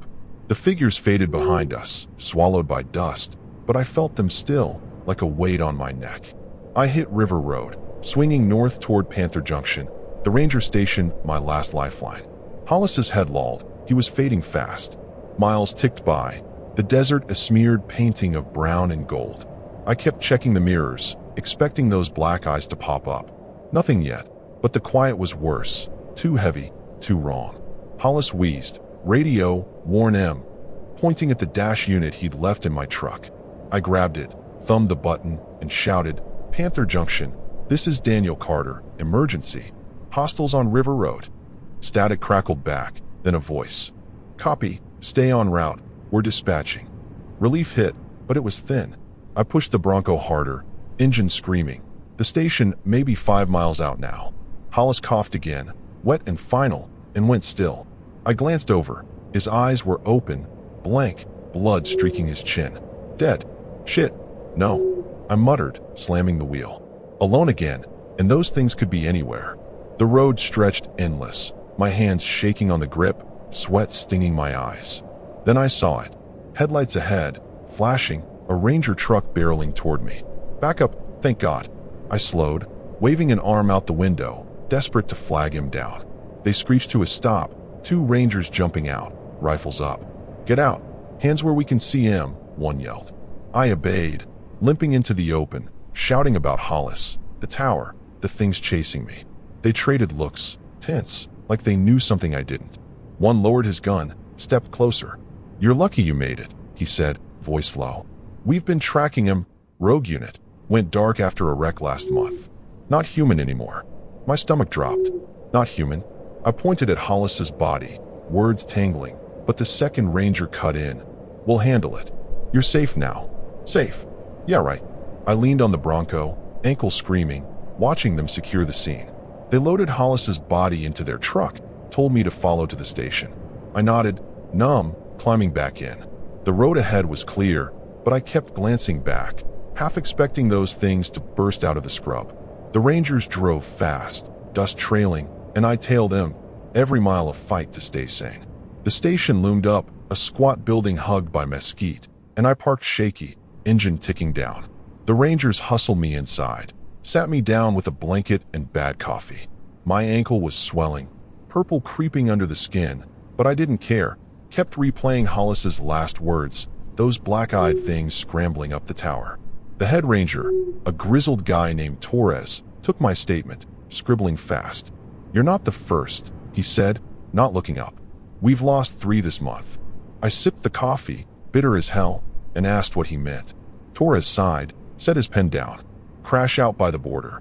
Ranger team hit something. Fire took the truck. We thought they burned up, but they came back. Different." My head spun. Different how? He wouldn't say more, just that they'd been hunting campers, moving at night. A cleanup crew was out now, tracking M from my intel. I nodded, too fried to push. They patched my ankle, sprained, not broken, and let me crash on a cot in the back. Sleep wouldn't come, though. Every time I closed my eyes, I saw Hollis's gray face, those things circling below. Around noon, Torres came in, said they'd found the tower empty, blood everywhere, but no bodies. "They're still out there," he admitted, and I felt that horror sink deeper, a cold stone in my gut. I'd escaped, sure, but it didn't feel like winning. I hobbled out later, Bronco waiting in the lot. Torres handed me a radio, told me to call if I saw anything on the drive back to Tulsa. "Stick to highways," he warned. I said I would, but my hands were already itching to get gone. Climbing in, I fired up the engine, the familiar rumble steadying me. Big Bend sprawled behind, beautiful and disturbing, and I swore I'd never camp again. Horror's fun till it's real. Driving out, I kept the radio on, scanning static for updates. My mistake hit me slow, going off trail, chasing those tire marks. If I'd stuck to the plan, Hollis might have made it, and I wouldn't be jumping at shadows. I hit the highway, pushing 80, the park shrinking in the mirrors. Tulsa was 10 hours off, and I drive straight through, no stops. Halfway home, the radio crackled, Torres's voice clipped. "Carter, we got one. Wounded, not dead. Says there's more." My grip tightened, eyes flicking to the dark beyond the asphalt. More? I'd brought this back with me, hadn't I? Led him right out of Big Bend. Panic clawed up, but I kept driving, faster now. Night fell, and the road felt alive again, like it had eyes. I saw a flicker once. Headlights, maybe, tailing me a mile back. Could have been nothing, but my gut screamed otherwise. I floored it, knuckles white, praying I'd make Tulsa before they caught up. Hollis's death, my dumbass detour. It was all on me, a tragedy I couldn't outrun. I hit city limits at 3 a.m., lights of Tulsa glowing safe. The flicker was gone, but I locked every door that night, knife by the bed. Sleep came hard, dreams of black eyes and blood. Next day, I checked the news. Missing camper reports spiking near Big Bend. My fault, maybe.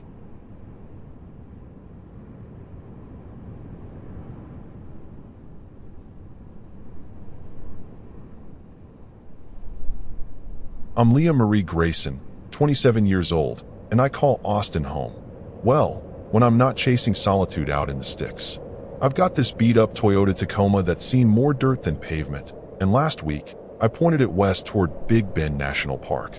Needed a break from the city grind, the endless noise of 6th Street bars. My sister, Tara, who's 24 and still in Austin, begged to tag along, promising she'd pitch a tent and not hog the truck. I caved. Couldn't say no to her puppy dog eyes. We rolled into Big Bend after a solid 8-hour haul, sun dipping low over the Chizos Mountains, turning the desert this crazy pinkish gold. I'd scoped out a spot near the Santa Elena Canyon, remote, right by the Rio Grande, with cliffs towering like something out of a movie. Plan was simple. I'd crash in the Tacoma's bed with a sleeping bag. Tara'd set up her tent a few yards off. We'd cook some hot dogs, crack a couple beers, and just soak in the quiet. Felt like a solid reset. When we got there, a ranger swung by, stocky guy, mid-30s, with a buzz cut and a name tag reading Perez. He checked our permit, warned us about flash floods and scorpions, then tipped his hat and peeled off in his dusty Jeep. Nice enough, but his eyes lingered a little long, like he was sizing us up. Tara laughed it off, said I was paranoid. Guess I've seen too many scary flicks like the Texas Chainsaw Massacre. Still, I brushed it aside, focused on unloading. We set up quick. I tossed my gear in the truck bed, locked the cab, while Tara wrestled her tent stakes into the hard ground. She's a pro. Camped more than me growing up, so it was up in 10 minutes flat. By dusk, we had a fire going, flames licking at the dry wood we'd scavenged. The canyon walls loomed dark now, swallowing the last light, and the river's murmur mixed with the crackle of the fire. Felt peaceful, almost too perfect. Tara pulled out her guitar. Yeah, she's that girl, and started strumming some mellow tune. I leaned back against the Tacoma, sipping a Shiner Bock, letting the stars take over the sky. Big Bend's got this lookout tower a few miles north, an old fire watch post I'd read about online. Thought we might hike there tomorrow, get a killer view of the park. Tara was all in, said it'd be a fun Instagram flex. I smirked, typical. Then I noticed it, a light blinking way up on that ridge where the tower sat. Quick, like a signal flare, then gone. I sat up, squinting. You see that? I asked Tara. She paused mid-chord, glanced over, then shrugged. Probably just Perez doing rounds, she said, going back to her song. Maybe, but it bugged me. Too far for headlights, too deliberate for a random spark. I let it go, though, didn't want to kill the vibe. Fire died down around 10 p.m., and we called it. Tara crawled into her tent, giggling about how she'd protect me from coyotes, while I climbed into the truck bed, zipping my bag tight. The air was crisp, that desert chill sneaking in, but I was cozy enough. Locked the tailgate, just in case. Old habit from Austin parking lots. Tara's tent rustled as she settled, then went quiet. I stared up at the stars, mind drifting. Sleep was creeping in when I caught it. A faint crunch, like boots on gravel, maybe 50 yards out. I bolted upright, peering over the tailgate. Nothing moved, just shadows and scrub. Could have been an animal, sure, but my pulse kicked up anyway. I grabbed my flashlight, kept it off but close, telling myself it was nothing. Tara's snores buzzed soft from her tent. She hadn't heard a thing. I lay back, eyes locked on the dark beyond the truck. That light on the ridge, the crunch, it was probably bullshit, my brain spinning horror tales out of thin air. Still, I couldn't shake it. Something about this place felt off, like the quiet was hiding something nasty. I clutched the flashlight tighter, waiting, listening, as the night stretched on. I barely slept, eyes glued to the dark until my lids got heavy around 3 a.m. That crunch I'd heard kept replaying, nagging like a bad itch. By dawn, the canyon was glowing soft orange, and I was already up, brewing coffee on our little camp stove. Tara stumbled out of her tent, hair a mess, yawning like she'd slept like a baby. You look like crap, she teased, grabbing a mug. I forced a laugh, didn't tell her about the noise, didn't want her freaking out over nothing. But my gut was still uneasy. that horror vibe lingering. We ate quick, granola bars and bananas, while I kept glancing toward the ridge. No lights now, just empty desert stretching forever. Tara was hyped about hiking to that lookout tower, chattering about the views. I wasn't so sure anymore. Something about last night felt wrong, like we'd stumbled into a scary story we didn't sign up for. Still, I nodded along, figuring daylight might burn off the jitters. We packed light, water, snacks, my pocket knife. The trail started easy, following a dry wash toward the ridge. Sun was climbing, already hot, and Tara was snapping pics like a tourist, cactus, rocks, her own boots. I tried to relax, but then I saw it. A boot print in the dirt, fresh, too big to be ours. I stopped, crouching to check it. "What's up?" Tara asked, leaning over. I shrugged, said it was probably Perez's from a patrol, but my stomach nodded. The print was alone, no others around, like someone stood here, watched, then vanished. We kept going, but I was on edge now, scanning the scrub for anything off. About a mile in, Tara's water bottle slipped from her pack, hit a rock, and cracked, half our supply gone. "Shit," she muttered, kicking the dirt. My fault for not double-checking her gear. Back in Austin, I'm the organized one. Now we had to ration, and the tower was still a good hour off. I suggested turning back, but Tara pouted, said we were too close to quit. Against my better judgment, I agreed. The trail got rougher, climbing sharp, and the air turned heavy, like a storm was brewing, though the sky stayed clear. Then we heard it, a low buzz, like a radio left on, coming from up ahead. "Perez," Tara whispered, hopeful. I didn't answer, just motioned for her to stay quiet. We crept forward, and there it was, the tower, rusted and tilting, with a Ranger Jeep parked at its base. Door open, engine off, nobody around. That buzz was louder now, crackling from inside the vehicle. I edged closer, Tara behind me, her breath shaky. The Jeep's radio was spitting static, a garbled voice cutting through. "Unit down, west of Canyon." Then nothing. I leaned in, saw a map on the seat, marked with red XS, one right where we'd camped. My heart thudded. "Leah, this is creepy," Tara hissed, grabbing my arm. I nodded, ready to bail, but then I spotted something else. Perez's hat, crumpled in the dirt, stained dark. Blood? No way that was good. I pulled Tara back, whispering we'd head to the ranger station instead. Report this. It was a few miles east, near Baquilla's Crossing. She didn't argue. First time all trip. We started down the trail, moving fast, but the buzz followed us, faint, like it was stuck in the air. I kept checking over my shoulder, half expecting Perez to pop up, but the ridge stayed empty. Too empty. My knife felt useless in my pocket, a toy against whatever was out here. Halfway back, Tara tripped, scraped her knee bad on a rock. I helped her up, cursing myself for not packing a first aid kit, another dumb move. Her limp slowed us down, and the sun was brutal now, our water low. I kept thinking about that hat, the XS on the map. Why our camp? Was someone watching last night? The thought was disturbing, burrowing deep, and I couldn't shake it. We hit the wash again, our sight in sight, when I saw the Tacoma's tailgate, open. I'd locked it, I knew I had. Tara froze, seeing it too. "Leah," she started, voice small. I shushed her, creeping forward, knife out now.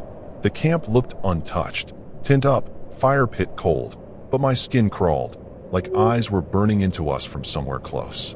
I gripped the knife tighter, edging toward the Tacoma, every step heavy with dread. Tara hung back by her tent, eyes wide, clutching her scratched-up knee.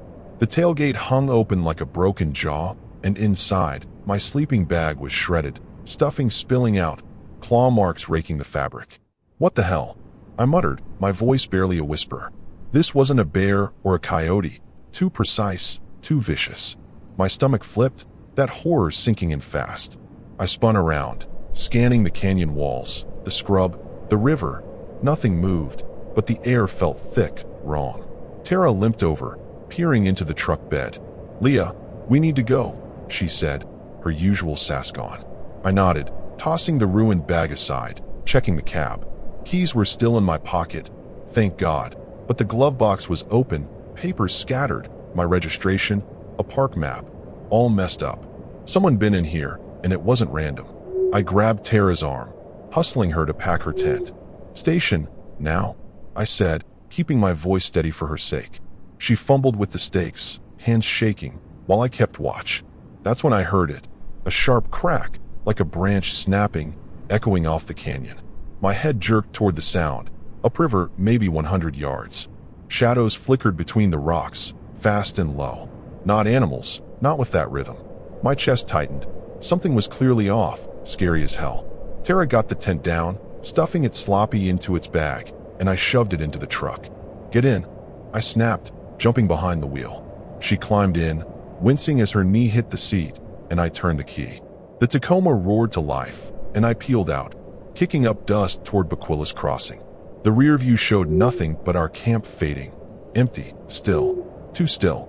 I floored it, the dirt road jarring us hard, Tara gripping the dash. About a mile out, the radio buzzed on, static at first, then Perez's voice, faint and clipped. "Grayson, stay off, west." It cut out, leaving dead air. I slammed the button, yelling, "Perez, you there? What's happening?" Nothing. Tara's face went pale. "He knows my name?" she whispered. I didn't answer, didn't know how. That map in his Jeep, the X on our spot, he'd marked us. The thought was disturbing, twisting my guts. We hit a fork, left to the station, right looping back toward the canyon. I swung left, tires skidding, when something darted across the road ahead. Tall, lanky, in a ranger uniform. Perez, I thought, but he moved wrong, jerky, like a puppet with cut strings. He stopped, head snapping toward us, and even from 50 yards, I saw his eyes, black, hollow, no whites. My breath caught. "Leah, go!" Tara screamed, and I gunned it, swerving to miss him. He didn't chase, just stood there, staring as we sped past. I kept my foot down, the station maybe 3 miles off now. Tara was crying quiet, wiping her face on her sleeve. "What was that?" she choked out. I shook my head, mind racing. Perez, but not Perez, something wearing his skin. I'd seen enough horror flicks to know that look wasn't human. My hands shook on the wheel, sweat stinging my eyes. Then the road ahead shifted. 2 more figures stepped out from the scrub, uniforms torn, faces blank, like Perez's. One held a ranger hat, twisting it slow, the other just stared, head cocked. I slammed the brakes, the Tacoma fishtailing, dust clouding up. "Hold on," I said, throwing it into reverse, but the engine sputtered, low gas, crap timing. They started walking toward us, deliberate, no rush, like they knew we were screwed. I floored it backward, glancing over my shoulder, aiming for the fork. Tara screamed again as one lunged, slamming a hand on the hood, fingers bent wrong, nails black. The truck lurched, engine whining, and I swung hard onto the right path, back toward the canyon. Wrong way. Yeah, but I wasn't boxing us in with those things. They didn't run after us, just watched, fading into the haze as I pushed the Tacoma to its limit. I hammered the gas, the Tacoma bouncing hard down the canyon road, engine screaming like it was begging for mercy. Tara clung to the door, her sobs cutting through the roar. Those things, Perez and his twisted buddies, were behind us, but I wasn't stopping to check. The fuel gauge blinked red, mocking me. Half a tank my ass. I'd misjudged it back in Austin. We were racing blind now, back towards Santa Elena. No plan, just pure panic driving me. The canyon walls closed in, shadows stretching long as the sun dipped lower. I kept one eye on the mirrors. Nothing yet, but my neck prickled like they were right there, breathing down it. "We can't outrun him," Tara said, voice shaky. She was right, but I snapped. "We're not dying here." I spotted a side trail, narrow, winding up the cliff face. Risky, but maybe we could lose M in the rocks. I yanked the wheel, tires screeching, and we climbed, gravel pinging the undercarriage. The truck groaned, gas needle dropping fast, but I pushed it higher. Then I saw it, a ranger outpost, abandoned, perched on the ledge. Tiny shack, busted windows, but it had a radio tower sticking up like a lifeline. "There," I said, pointing. Tara nodded, wiping her face, hope flickering. We hit the plateau, and I skidded to a stop, dust choking the air. The engine coughed and died, out of gas, perfect timing. We were stuck, but maybe that radio worked. I grabbed my knife. Tara snatched her backpack, and we bolted for the shack. Inside, it stank of rot. Old food cans, rat crap, and something sharper, like blood gone bad. The radio sat on a desk, cracked but humming faint. I hit the power, twisting dials, static blasting.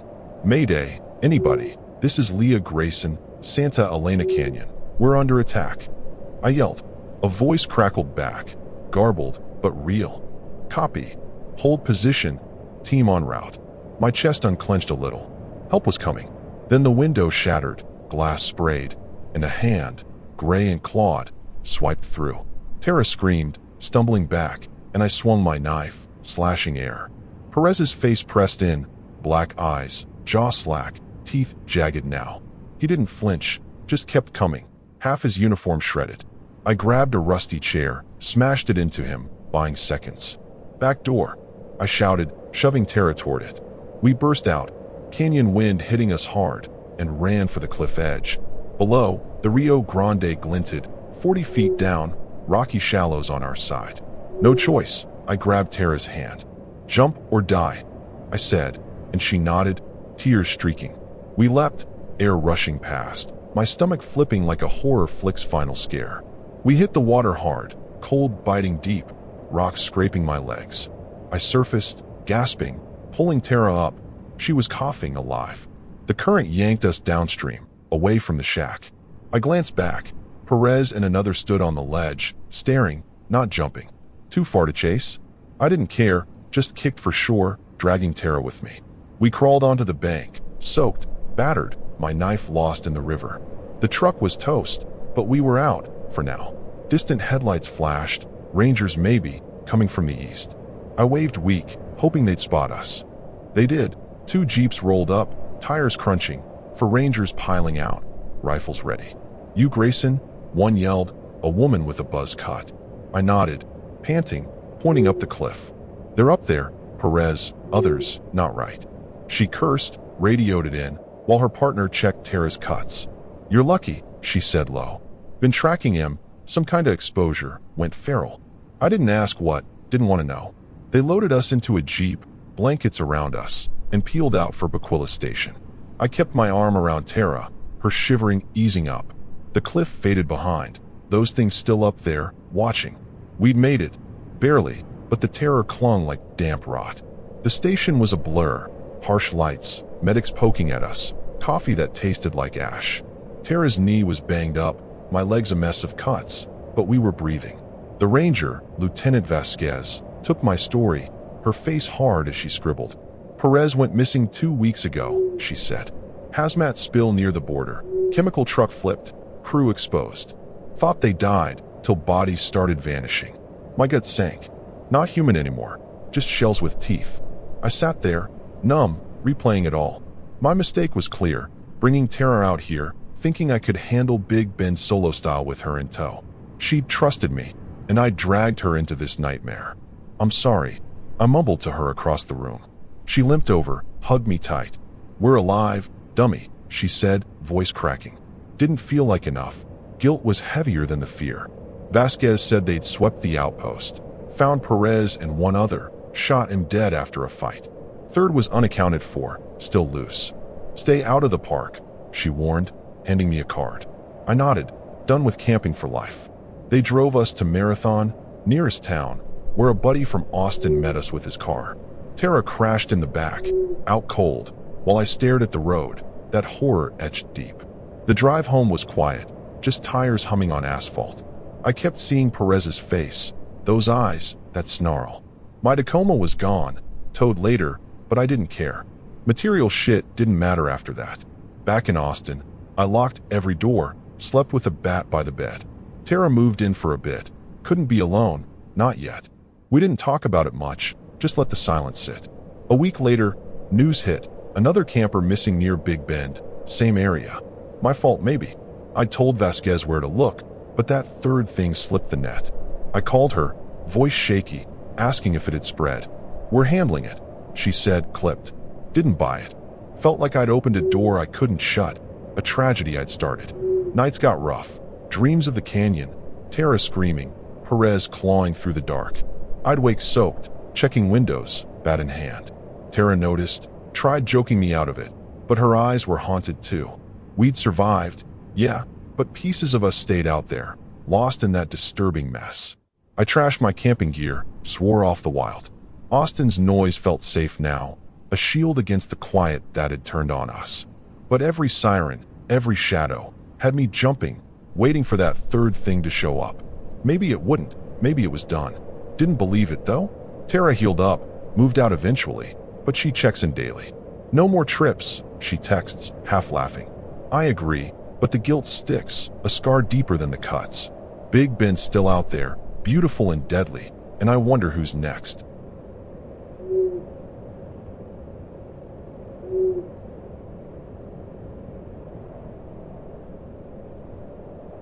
I'm Ethan Paul Navarro, 35 years old, and I hail from San Antonio, where the heat's brutal, but the tacos make up for it.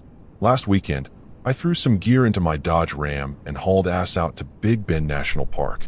Been cooped up too long, work's a grind, and I needed the open sky, some dirt under my boots.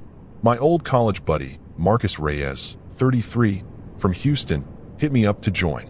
Said he'd bring his girlfriend, Claire Diaz, 30, also from Houston. I shrugged. More the merrier, right? We rolled in late Friday, sun already sinking behind the Chizos Mountains, turning the desert this wild reddish hue.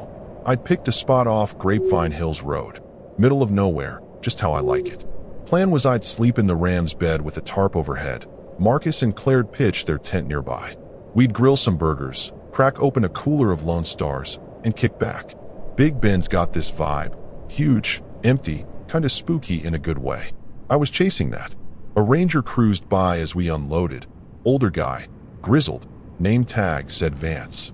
He checked our permit, gruff but quick, told us to watch for rattlers and keep the fire low. Tower's got eyes on you, he said, nodding toward a lookout post a few miles off, barely visible on a ridge. I grinned. Cool, Big Brother's watching. Marcus laughed, said Vance looked like he'd seen some shit. Claire just rolled her eyes, already unpacking. Seemed normal enough. We got settled fast. I rigged the tarp over the truck bed. Marcus and Claire wrestled their tent up. Fancy REI thing, all poles and cursing. By dusk, we had a fire going, burgers sizzling, the smell mixing with sagebrush and dust. Claire cracked jokes about me being a lone wolf, said I'd scare off any critters with my snoring. Marcus chimed in, mimicking me from our college days. I flipped him off, laughing. Felt like old times, easy and loose. The stars came out, thick as spilled salt, and we killed a few beers, swapping stories. I'd read about those lookout towers, old fire watches, some still manned by rangers. Thought we might hike to one tomorrow, check the view. Marcus was game. Claire less so, said she'd rather nap by the truck. Fair enough. The fire popped, shadows dancing on the rocks, and I leaned back, soaking it in. San Antonio felt a million miles away. Then I caught it. A blink of light from that ridge, quick and sharp, like a camera flash. Y'all see that? I asked, sitting up. Marcus squinted, shook his head. Claire smirked. Your horror movie brain's at it again. Maybe. She's right. I grew up on Friday the 13th. Still, it bugged me. Too high for headlights, too brief for lightning. I let it slide, didn't want to kill the buzz, but my eyes kept drifting back to that spot. Fire died down around 11 p.m., and we split up. Marcus and Claire crawled into their tent, giggling like kids, while I climbed into the Ram's bed, tarp flapping soft in the breeze. Locked the tailgate, city habit, and settled in, blanket pulled tight. The desert went quiet, just wind and the faint hum of bugs. Felt good, raw, like I'd ditched the world for a bit. I was half asleep when it hit. A low rumble, not thunder, more like an engine choking somewhere far off. I propped up, peering over the tailgate. Nothing but dark out there, the ridge a black smear. Could have been Vance on patrol, but it sounded wrong. Too rough, too close. My pulse ticked up, that scary feeling creeping in, but I shook it off. Probably nothing. I lay back, staring at the tarp, ears straining. The rumble faded, then stopped, leaving that thick, Big Bend silence. Marcus and Claire were out cold, tent still. I told myself to chill, desert plays tricks, right? But as I closed my eyes, that light, that sound, they stuck with me, gnawing quiet like something waiting to pounce. I woke up to the sun frying my face through a gap in the tarp, sweat already pooling under me. My watch said 6:45 a.m. Too damn early, but that rumble from last night had me wired. I climbed out of the Ram, joints creaking, and stretched, scanning the campsite.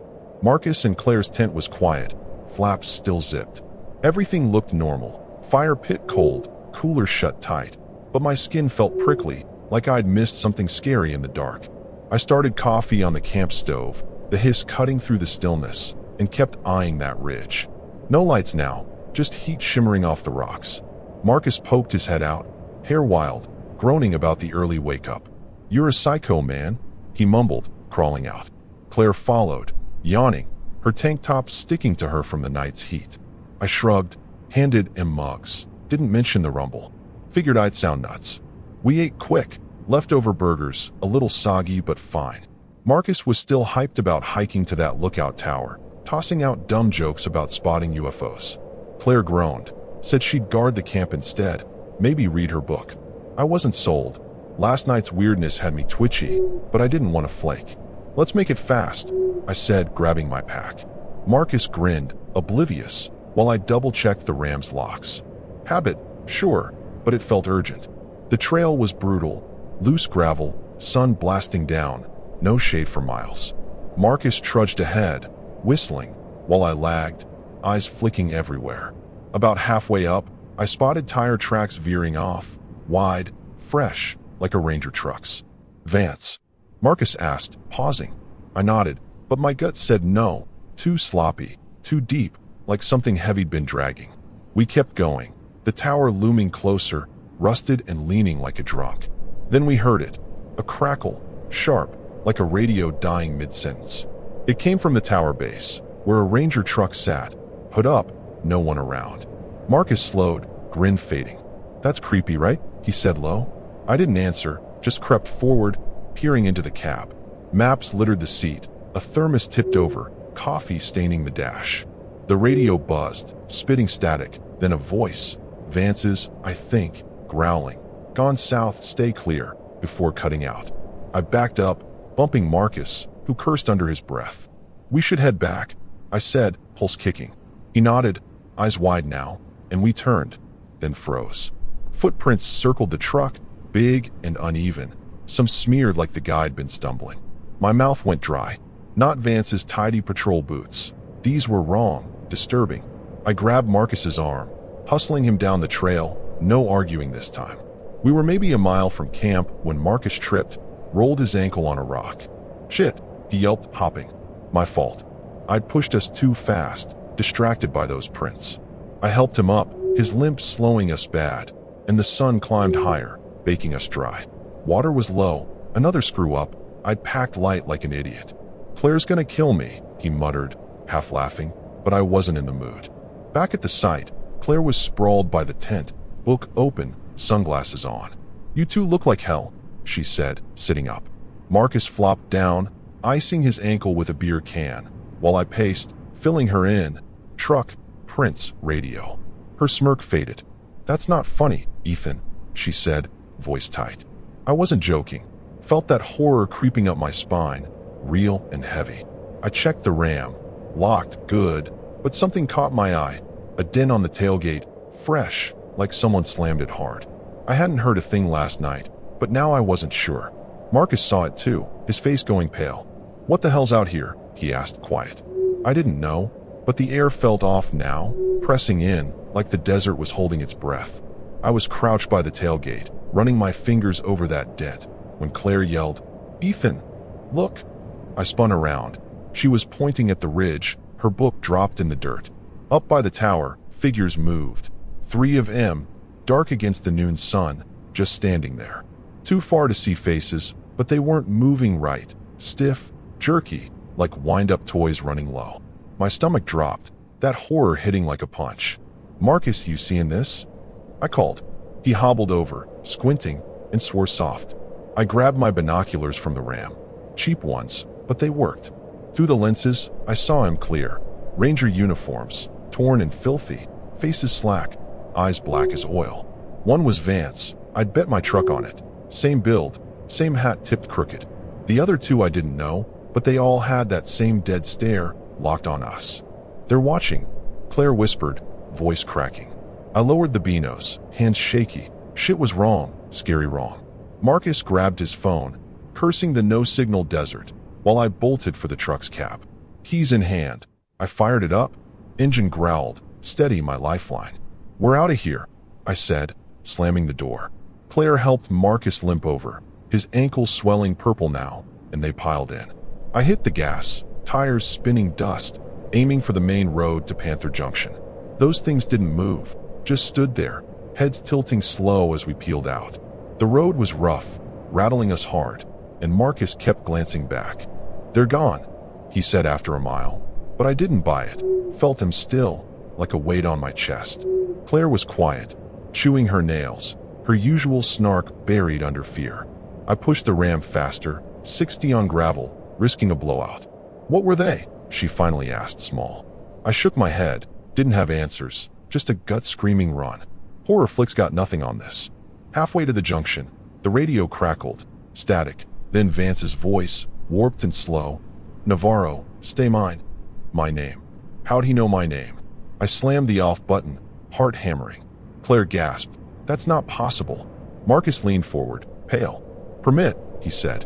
He saw it yesterday. Cold realization hit. Vance had us marked from the jump. That was disturbing as hell. Then the road ahead shifted. Two of them stepped out from the scrub, 20 yards off, same black eyes, same torn gear.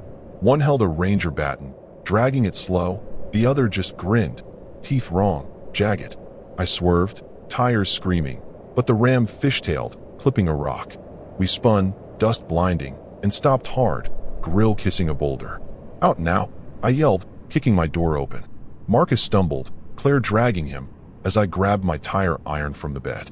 They came fast, faster than human, lurching like broken machines. I swung the iron, cracking the baton guy's arm.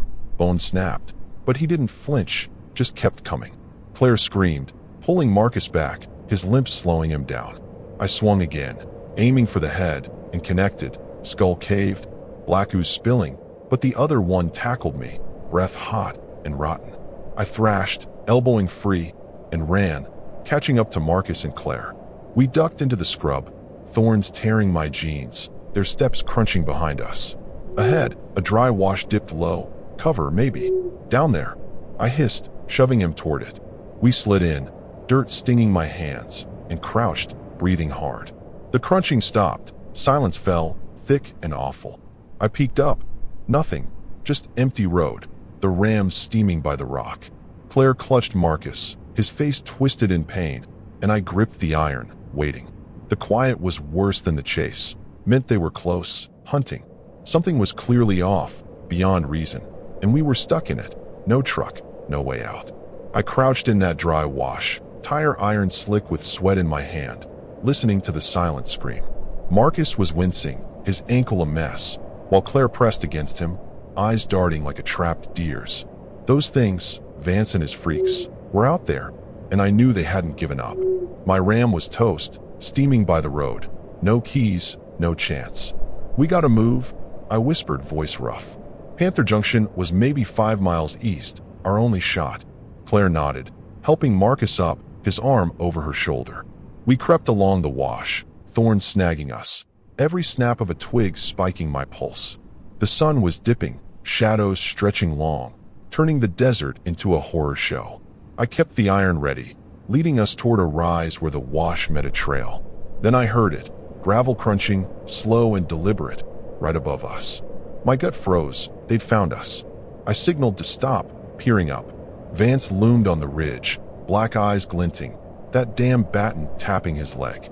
2 more flanked him, heads cocked, sniffing the air like dogs. "Run," I yelled, shoving Marcus and Claire ahead. We bolted, his limp dragging us slow, their boots pounding behind. The trail opened up, flat and exposed, and I swung back, iron connecting with one's chest, caved it, but he just staggered, grinning that jagged grin. Claire screamed as Marcus tripped, hitting the dirt hard. I hauled him up, adrenaline pumping, and saw Vance closing in, baton raised. I tackled him, iron clanging off his arm. He didn't bleed, just oozed black, thick like tar. We rolled, me clawing free, and I yelled, "Go!" Claire dragged Marcus, sobbing, as I scrambled after him.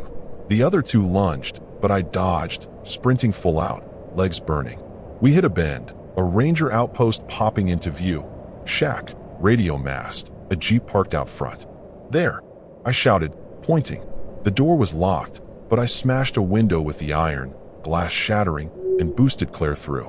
She pulled Marcus in, his groans echoing, and I climbed after, slicing my palm on a shard. Inside, the radio hummed, crackling alive. I hit the mic, yelling, "Panther Junction, emergency, Grapevine Hills, hostiles." Static, then a voice. "Copy, team's close. Hold tight." Relief hit, but it was thin. Boots thudded outside, circling. Vance's face pressed the broken window, eyes boring in, and I swung the iron again, cracking his jaw. He reeled back, but the others pounded the door, with splintering. "Jeep!" Claire cried, spotting keys on a hook. I snatched him, and we piled in. Me driving, Marcus slumped in back, Claire's shotgun. I floored it, engine roaring, smashing through one of M. Body bounced off the hood, black ooze smearing the windshield. The Jeep fishtailed, but I kept going, aiming east, dust choking the air. They chased, fast but fading, their shapes shrinking in the rear view. Marcus groaned, clutching his ankle, while Claire gripped my arm, panting. "We're out," I said, more to myself, praying it stuck. Headlights flashed ahead, 2 Ranger trucks, rifles bristling. They screeched up, 6 guys spilling out, shouting orders. "Hands up," one barked. I obeyed, stepping out slow, blood dripping from my hand. "It's Vance." "Others, they're not human," I stammered. The lead guy, badge reading Torres, nodded grim, like he'd heard it before. "We've got M tracked," he said sharp. They secured us, blankets, water, a medic for Marcus, while a team peeled off toward the shack. I leaned on the Jeep, shaking, watching the horizon swallow the last light. We'd made it, barely, but the terror clung like grease. Torres hauled us to Panther Junction, station buzzing with radios and grim faces. Marcus got his ankle braced, sprained bad, not broken, while a medic stitched my hand, 7 ugly loops.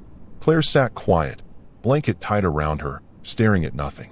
Torres took my story, pen flying. "Vance's unit hit a spill last month," he said low. "Chemicals, border run, turned M. Been picking off campers since." My jaw tightened, turned M into that. I slumped on a bench, replaying it. My dumbass mistake was pushing for that tower hike. Should have stayed put, kept us safe. Marcus trusted me, Claire too, and I'd led him straight into this horror. "Sorry, man," I muttered as Marcus limped over. He clapped my shoulder, weak. "We're here, Ethan. Chill." Didn't help. Guilt was a brick in my chest, heavier than the fear. They found the shack trashed, 2 of those things dead, shot up, oozing black. Vance was gone, slipped the net. "He's still out there," Torres admitted, rubbing his neck. "We'll get him." I nodded, not buying it. Felt like we'd kicked a hornet's nest and ran. They towed my Ram later, dented but fixable, and gave us a ride to Terlingua, nearest town. Claire called a friend to grab us from there.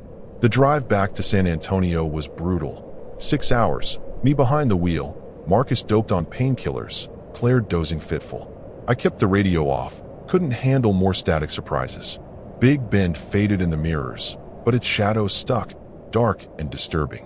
I dragged my best friend and his girl into a meat grinder, some leader I was.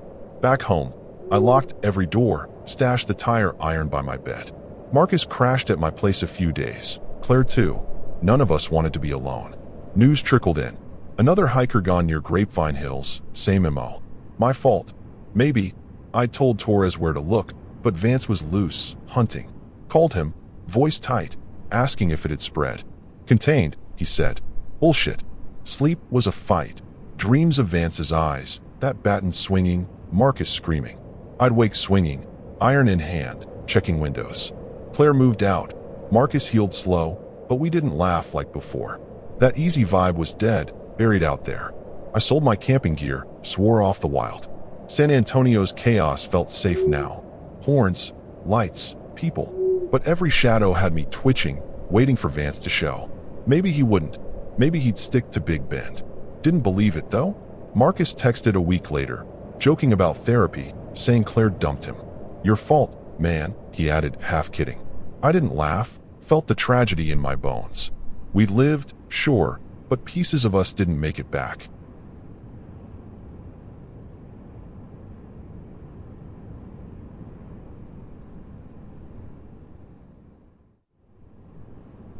I'm Riley Jane Torres, 29 years old, and I live in El Paso, where the desert's my backyard and the city's just loud enough to keep me sane. Last month, I tossed my gear into my Jeep Wrangler and headed southeast to Big Bend National Park. Needed to clear my head. Work's been a meat grinder, and I've got this thing for wide open spaces. My cousin, Sam Ortiz, 26, from El Paso too, tagged along. He's a gearhead, always tinkering. Said he'd bring his drone to scope the trails. We pulled into Big Bend late afternoon, the sun torching the horizon, painting the Chizos Mountains this unreal copper glow. I'd picked a spot near the Hot Springs Historic District, quiet, tucked by the Rio Grande, with old ruins giving it a cool, eerie edge. I'd crash in the Jeep, doors locked, while Sam set his tent up a few feet off. We'd fry some tacos, pop some sodas, keep it simple, soak in the wild. Felt like a solid getaway. A ranger rolled up as we unpacked. Lean guy, maybe 40, with a faded cap and a badge reading Ellis. He checked our permit, voice flat, said to steer clear of the springs after dark. Flood risk, he claimed. Towers will see you, he added, nodding toward a lookout post on a bluff a couple miles north. I smirked. Big Ben's got eyes, huh? Sam just nodded, already fiddling with his drone. Ellis drove off, dust trailing, and we got to work. I rigged a tarp over the Jeep's open back, turning it into my bunk, while Sam staked his tent. Quick, no fuss, he's done this 100 times. By dusk, we had a fire crackling, tortillas sizzling on a skillet, the river's hum mixing with the heat. Sam launched his drone, buzzing it low over the ruins, grinning like a kid. Check this, he said, showing me the feed. Crumbling adobe, shadows stretching long. Looked creepy, but I liked it. We ate, leaning against the Jeep, the stars popping out thick and bright. I'd scoped that lookout tower online. Old fire watch, still active some nights. Thought we might hike there tomorrow, let Sam's drone get some aerial shots. He was all in, said it'd be badass. The fire died low, and we swapped stories. Me about late shifts, him about fixing cars. Felt good, like we ditched El Paso's weight for a bit. Then I saw it. A light pulsing from that bluff, slow, like a heartbeat. Sam, you catch that? I asked, pointing. He squinted, shrugged. Ranger maybe? Ellis doing rounds. Could be, but it didn't sit right. Too steady, too far. I brushed it off, didn't want to spook him. He's jumpy enough without my horror movie brain kicking in. Still, I kept an eye on it, sipping my soda slow. Fire was embers by 10 p.m., and we split. Sam crawled into his tent, muttering about coyotes, while I climbed into the Jeep, locking up tight. The tarp flapped soft, river gurgling nearby, and I settled in, blanket snug. Quiet hit hard, thicker than El Paso's hum, almost alive. Loved it, but it had an edge, like the dark was sizing me up. I was drifting off when I heard it, a faint whine, not the wind, more like machinery grinding down. Rolled over, peeked out the window, nothing but black, the bluff a vague smear. Could have been Ellis's truck, sure, but it felt off, too close, too raw. My pulse ticked up, that scary vibe sneaking in, but I told myself to chill. Desert's full of tricks. I settled back, ears straining, the wine fading out. Sam's tent rustled. He was out cold, probably dreaming of drones. I closed my eyes, but that light, that sound, they stuck with me, nagging like a splinter. Something about Big Bend felt awake, and I wasn't sure I liked it. I woke up stiff, sunlight slicing through the Jeep's windows, my neck screaming from the weird angle I'd slept in. Clock said 6:18 a.m. Too early, but that wine from last night had me restless. I climbed out, boots crunching on gravel, and checked the camp. Sam's tent was still zipped, quiet as a tomb.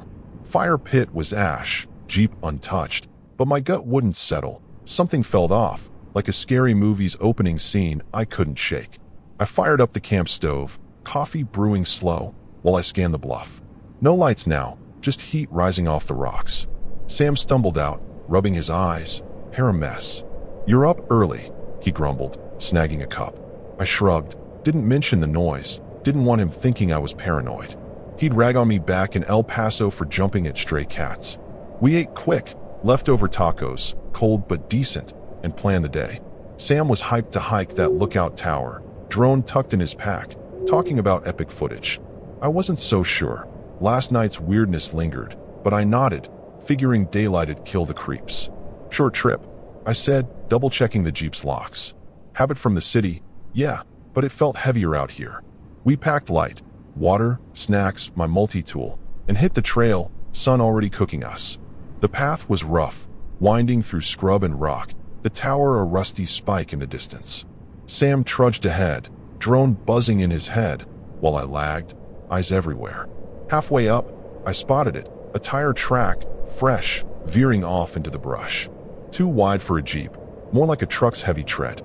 Ellis? Sam asked, pausing. I frowned. Maybe, but it looked sloppy, dragged. My stomach twisted, that horror vibe creeping back. We kept going, but the air got thick, heavy like before a storm, though the sky stayed blue. Then Sam's drone case slipped, hit a rock, and cracked. Batteries spilled, one busted. Damn it, he snapped, kicking dirt. My fault. I should have made him strap it tighter. Now we had half power, and he was pissed. We can still hike, I said, but he sulked, slowing us down. Should have turned back right there. The tower loomed closer, and we heard it. A hum, low and steady, like a generator choking. Ranger stuff? Sam whispered, hopeful. I shushed him, creeping forward. A truck sat at the base. Ranger markings, hood up, no one in sight. The hum came from inside, radio crackling faint. I leaned in, maps strewn across the seat, a thermos leaking, and a smear of something dark on the dash. Blood? My throat went dry. I pulled back, waving Sam over. This ain't right, I said, voice low. He peeked, face paling. That's Ellis's truck, he muttered, recognizing the dented bumper. The radio spat static, then a voice. Ellis, maybe, growling. Springs stay out, before cutting off. My heart thudded. Springs? Our camp was right there.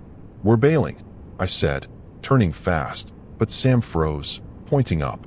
The tower platform creaked. Someone stood there, silhouetted, staring down. Couldn't see a face, just a ranger hat.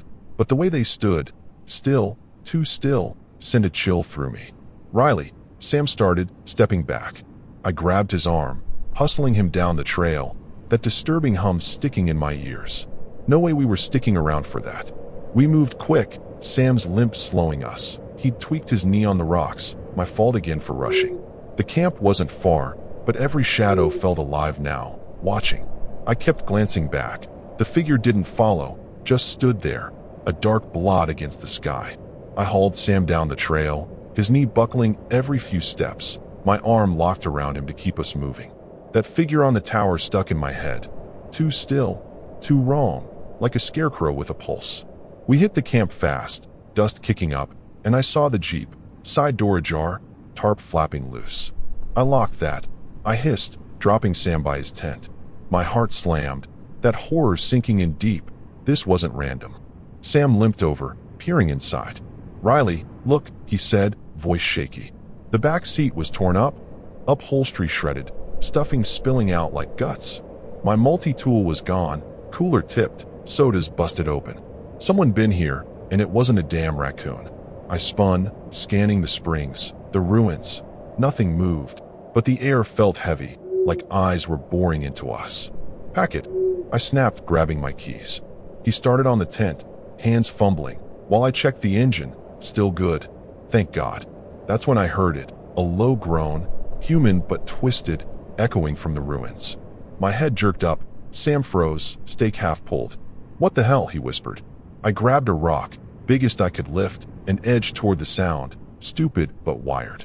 The groan came again, closer, from behind an adobe wall. I peeked around. Ellis stood there, or what was left of him. His uniform hung in rags, skin gray, eyes black as tar, leaking something dark down his face. He turned slow, head tilting, and locked on me. My breath caught, horror movie shit, real and breathing. Sam now, I yelled, backing up fast. He ditched the tent, hobbling to the Jeep, as Ellis lurched forward, arms dangling wrong, like they'd been snapped and reset. I chucked the rock, cracked his chest, but he didn't flinch, just kept coming, faster now. I dove for the driver's seat, Sam scrambling in shotgun, and slammed the key in. The engine roared, and I floored it, tires spinning gravel. Ellis lunged, hands smacking the hood, fingers bent backward, nails clawing paint. I swerved, shaking him off, and he hit the dirt, rolling, those black eyes tracking us. The road blurred, hot springs fading behind. But then two more stepped out. Same gray skin, same torn gear, one with a ranger badge glinting. They blocked the path, staring blank, and I cursed, yanking the wheel toward a side trail. "Hold on," I shouted, the Jeep bouncing hard, Sam gripping the dash. They didn't chase, just stood there, heads cocked, like they knew we'd be back. I aimed for Baquilla's Crossing, nearest station, maybe 4 miles off. The radio crackled, static, then Ellis's voice, slow and garbled. "Torres, mine. My name. My damn name." Sam's eyes went wide. "How's he know you?" he stammered. "Permit," I growled, knuckles white on the wheel. He'd seen it, marked us, and now this was personal, scary as hell. We hit a rise, and I glanced back. 3 of them now, Ellis leading, walking steady after us. Not running, just coming, relentless. The Jeep rattled, suspension screaming, and Sam's knee bled through his jeans, split worse in the scramble. "We're screwed," he muttered, pale. I didn't argue. Something was clearly wrong, beyond reason, and we were deep in it. The trail narrowed, canyon walls closing in, and I pushed the Jeep harder, praying the tires held. Those things didn't stop, didn't tire, just kept moving, shadows stretching long behind him, like the desert itself was spitting him out. I gunned the Jeep down that narrow trail, canyon walls blurring past, the engine howling like it knew we were toast if it quit. Sam clung to the door, blood soaking his pant leg, his face ghost white. Ellis and those things were behind us, walking, not running, but closing and steady, their shadows stretching like claws in the dying light. My hands shook on the wheel, horror pumping through me. Baquilla Station was our only shot, and it felt a million miles off. The trail dipped sharp, and I swerved to dodge a rock. Too late, the Jeep jolted, tire popping loud. "Shit," I yelled, fighting the wheel as we skidded, scraping the canyon wall. We rolled to a stop, dust choking the air, engine ticking hot. "Out now," I barked, kicking my door open. Sam stumbled out, leaning hard on me, his knee buckling. Those things were 200 yards back, lurching closer, black eyes glinting. I grabbed a wrench from the Jeep's toolbox, better than nothing, and half-dragged Sam toward a climbable ledge. "Up there," I said, boosting him. He groaned, clawing at the rock, while I swung back, wrench ready. Ellis hit the trail first, head cocked, that groan rattling out of him. I swung, cracked his shoulder, black ooze splattering, but he grabbed my arm, cold and iron-tight. I kicked free, scrambling after Sam, heart slamming. We hit the ledge, panting as we hauled ourselves higher. The canyon echoed with that awful groan. Closer now. Ellis and his pack were at the base, clawing up slow, relentless. Sam's knee was a mess, blood slicking the rock, and I shoved him toward a crevice. "Hide," I hissed, wedging us in. My wrench dripped black, my breath ragged. Those things didn't stop, didn't feel. Then headlights cut the dark, ranger trucks roaring up the trail, tires screaming. I waved the wrench, yelling, "Here." 2 Jeeps screeched in, rangers piling out, rifles up. "Down, hands up," one shouted. I dropped, pulling Sam flat. As they opened fire, bullets ripped into Ellis, dropping him, black pooling under him. The others staggered, shots tearing through, until they crumpled, still twitching. A ranger, badge said Martinez, ran over, dragging us out. "You Raleigh Torres?" he asked sharp. I nodded, gasping, pointing at the bodies. "Ellis, others, they're not right." He cursed, radioing it in, while medics grabbed Sam, wrapping his knee. "You're lucky," Martinez said low. "Chemical spill, month back, turned M feral." My stomach lurched, not human, just shells. They loaded us into a Jeep, blankets around us, and peeled out for Baquilla's. I kept Sam close, his breathing shallow. Those black-eyed things burned into my skull. The rangers stayed back, sweeping the trail, but I felt it. They weren't done. We'd escaped, barely, but the terror stuck like tar. Baquilla Station was chaos, radios crackling, medics stitching Sam's knee, 7 jagged staples. I sat with a coffee I couldn't drink, hands still shaking, replaying it all. Martinez took my statement, scribbling fast. "Ellis's crew hit a hazmat wreck," he said grim. "Exposure, changed them. Been hunting since." My throat tightened. Hunting us, because I dragged us out here. Sam slumped nearby, Doped on painkillers, his eyes glassy. My fault, I muttered, guilt crushing me. I'd pushed the tower hike, ignored the signs. Wine, light, tracks. He waved weak. We're alive, Ree. Didn't help. I'd nearly lost him, my own blood, to this horror. A tragedy I'd built, step by dumb step. They found 2 bodies, Ellis and one other, shot dead. Third was gone, slipped away. Still out there, Martinez admitted, tense. We'll track it. I nodded, hollow. Felt like I'd loosed it, my mess spreading. They towed my Jeep later, tires shredded, and drove us to Marfa. A friend hauled us back to El Paso, silent miles ticking by. Home hit hard. Locked doors, wrenched by the bed, no sleep. Sam crashed at mine, too rattled to be alone, his limp a constant jab at me. News dropped a week later. Camper missing near Hot Springs, same vibe. My doing. I told him where, and that third thing was free. Called Martinez, voice shot, asking if it had spread. Under control, he said, clipped. Didn't buy it. Nights were hell, dreams of Ellis's eyes, Sam bleeding, that groan. I'd wake swinging, checking shadows, wrench gripped tight. Sam healed slow, quieter now, the old spark dimmed. We'd survived, yeah, but I'd killed something in us out there. I ditched my gear, swore off Big Bend. El Paso's bustle was my shield now. But every creek, every dark corner, had me jumping, waiting for that third thing to knock. Maybe it wouldn't, maybe it'd stay put. Didn't believe it though. Sam moved out eventually, texting lame drone jokes, trying to lighten it. I forced a laugh, but the weight stayed. My mistake, my scar. Big Bend loomed out there, wild and deadly, and I wondered who'd pay next.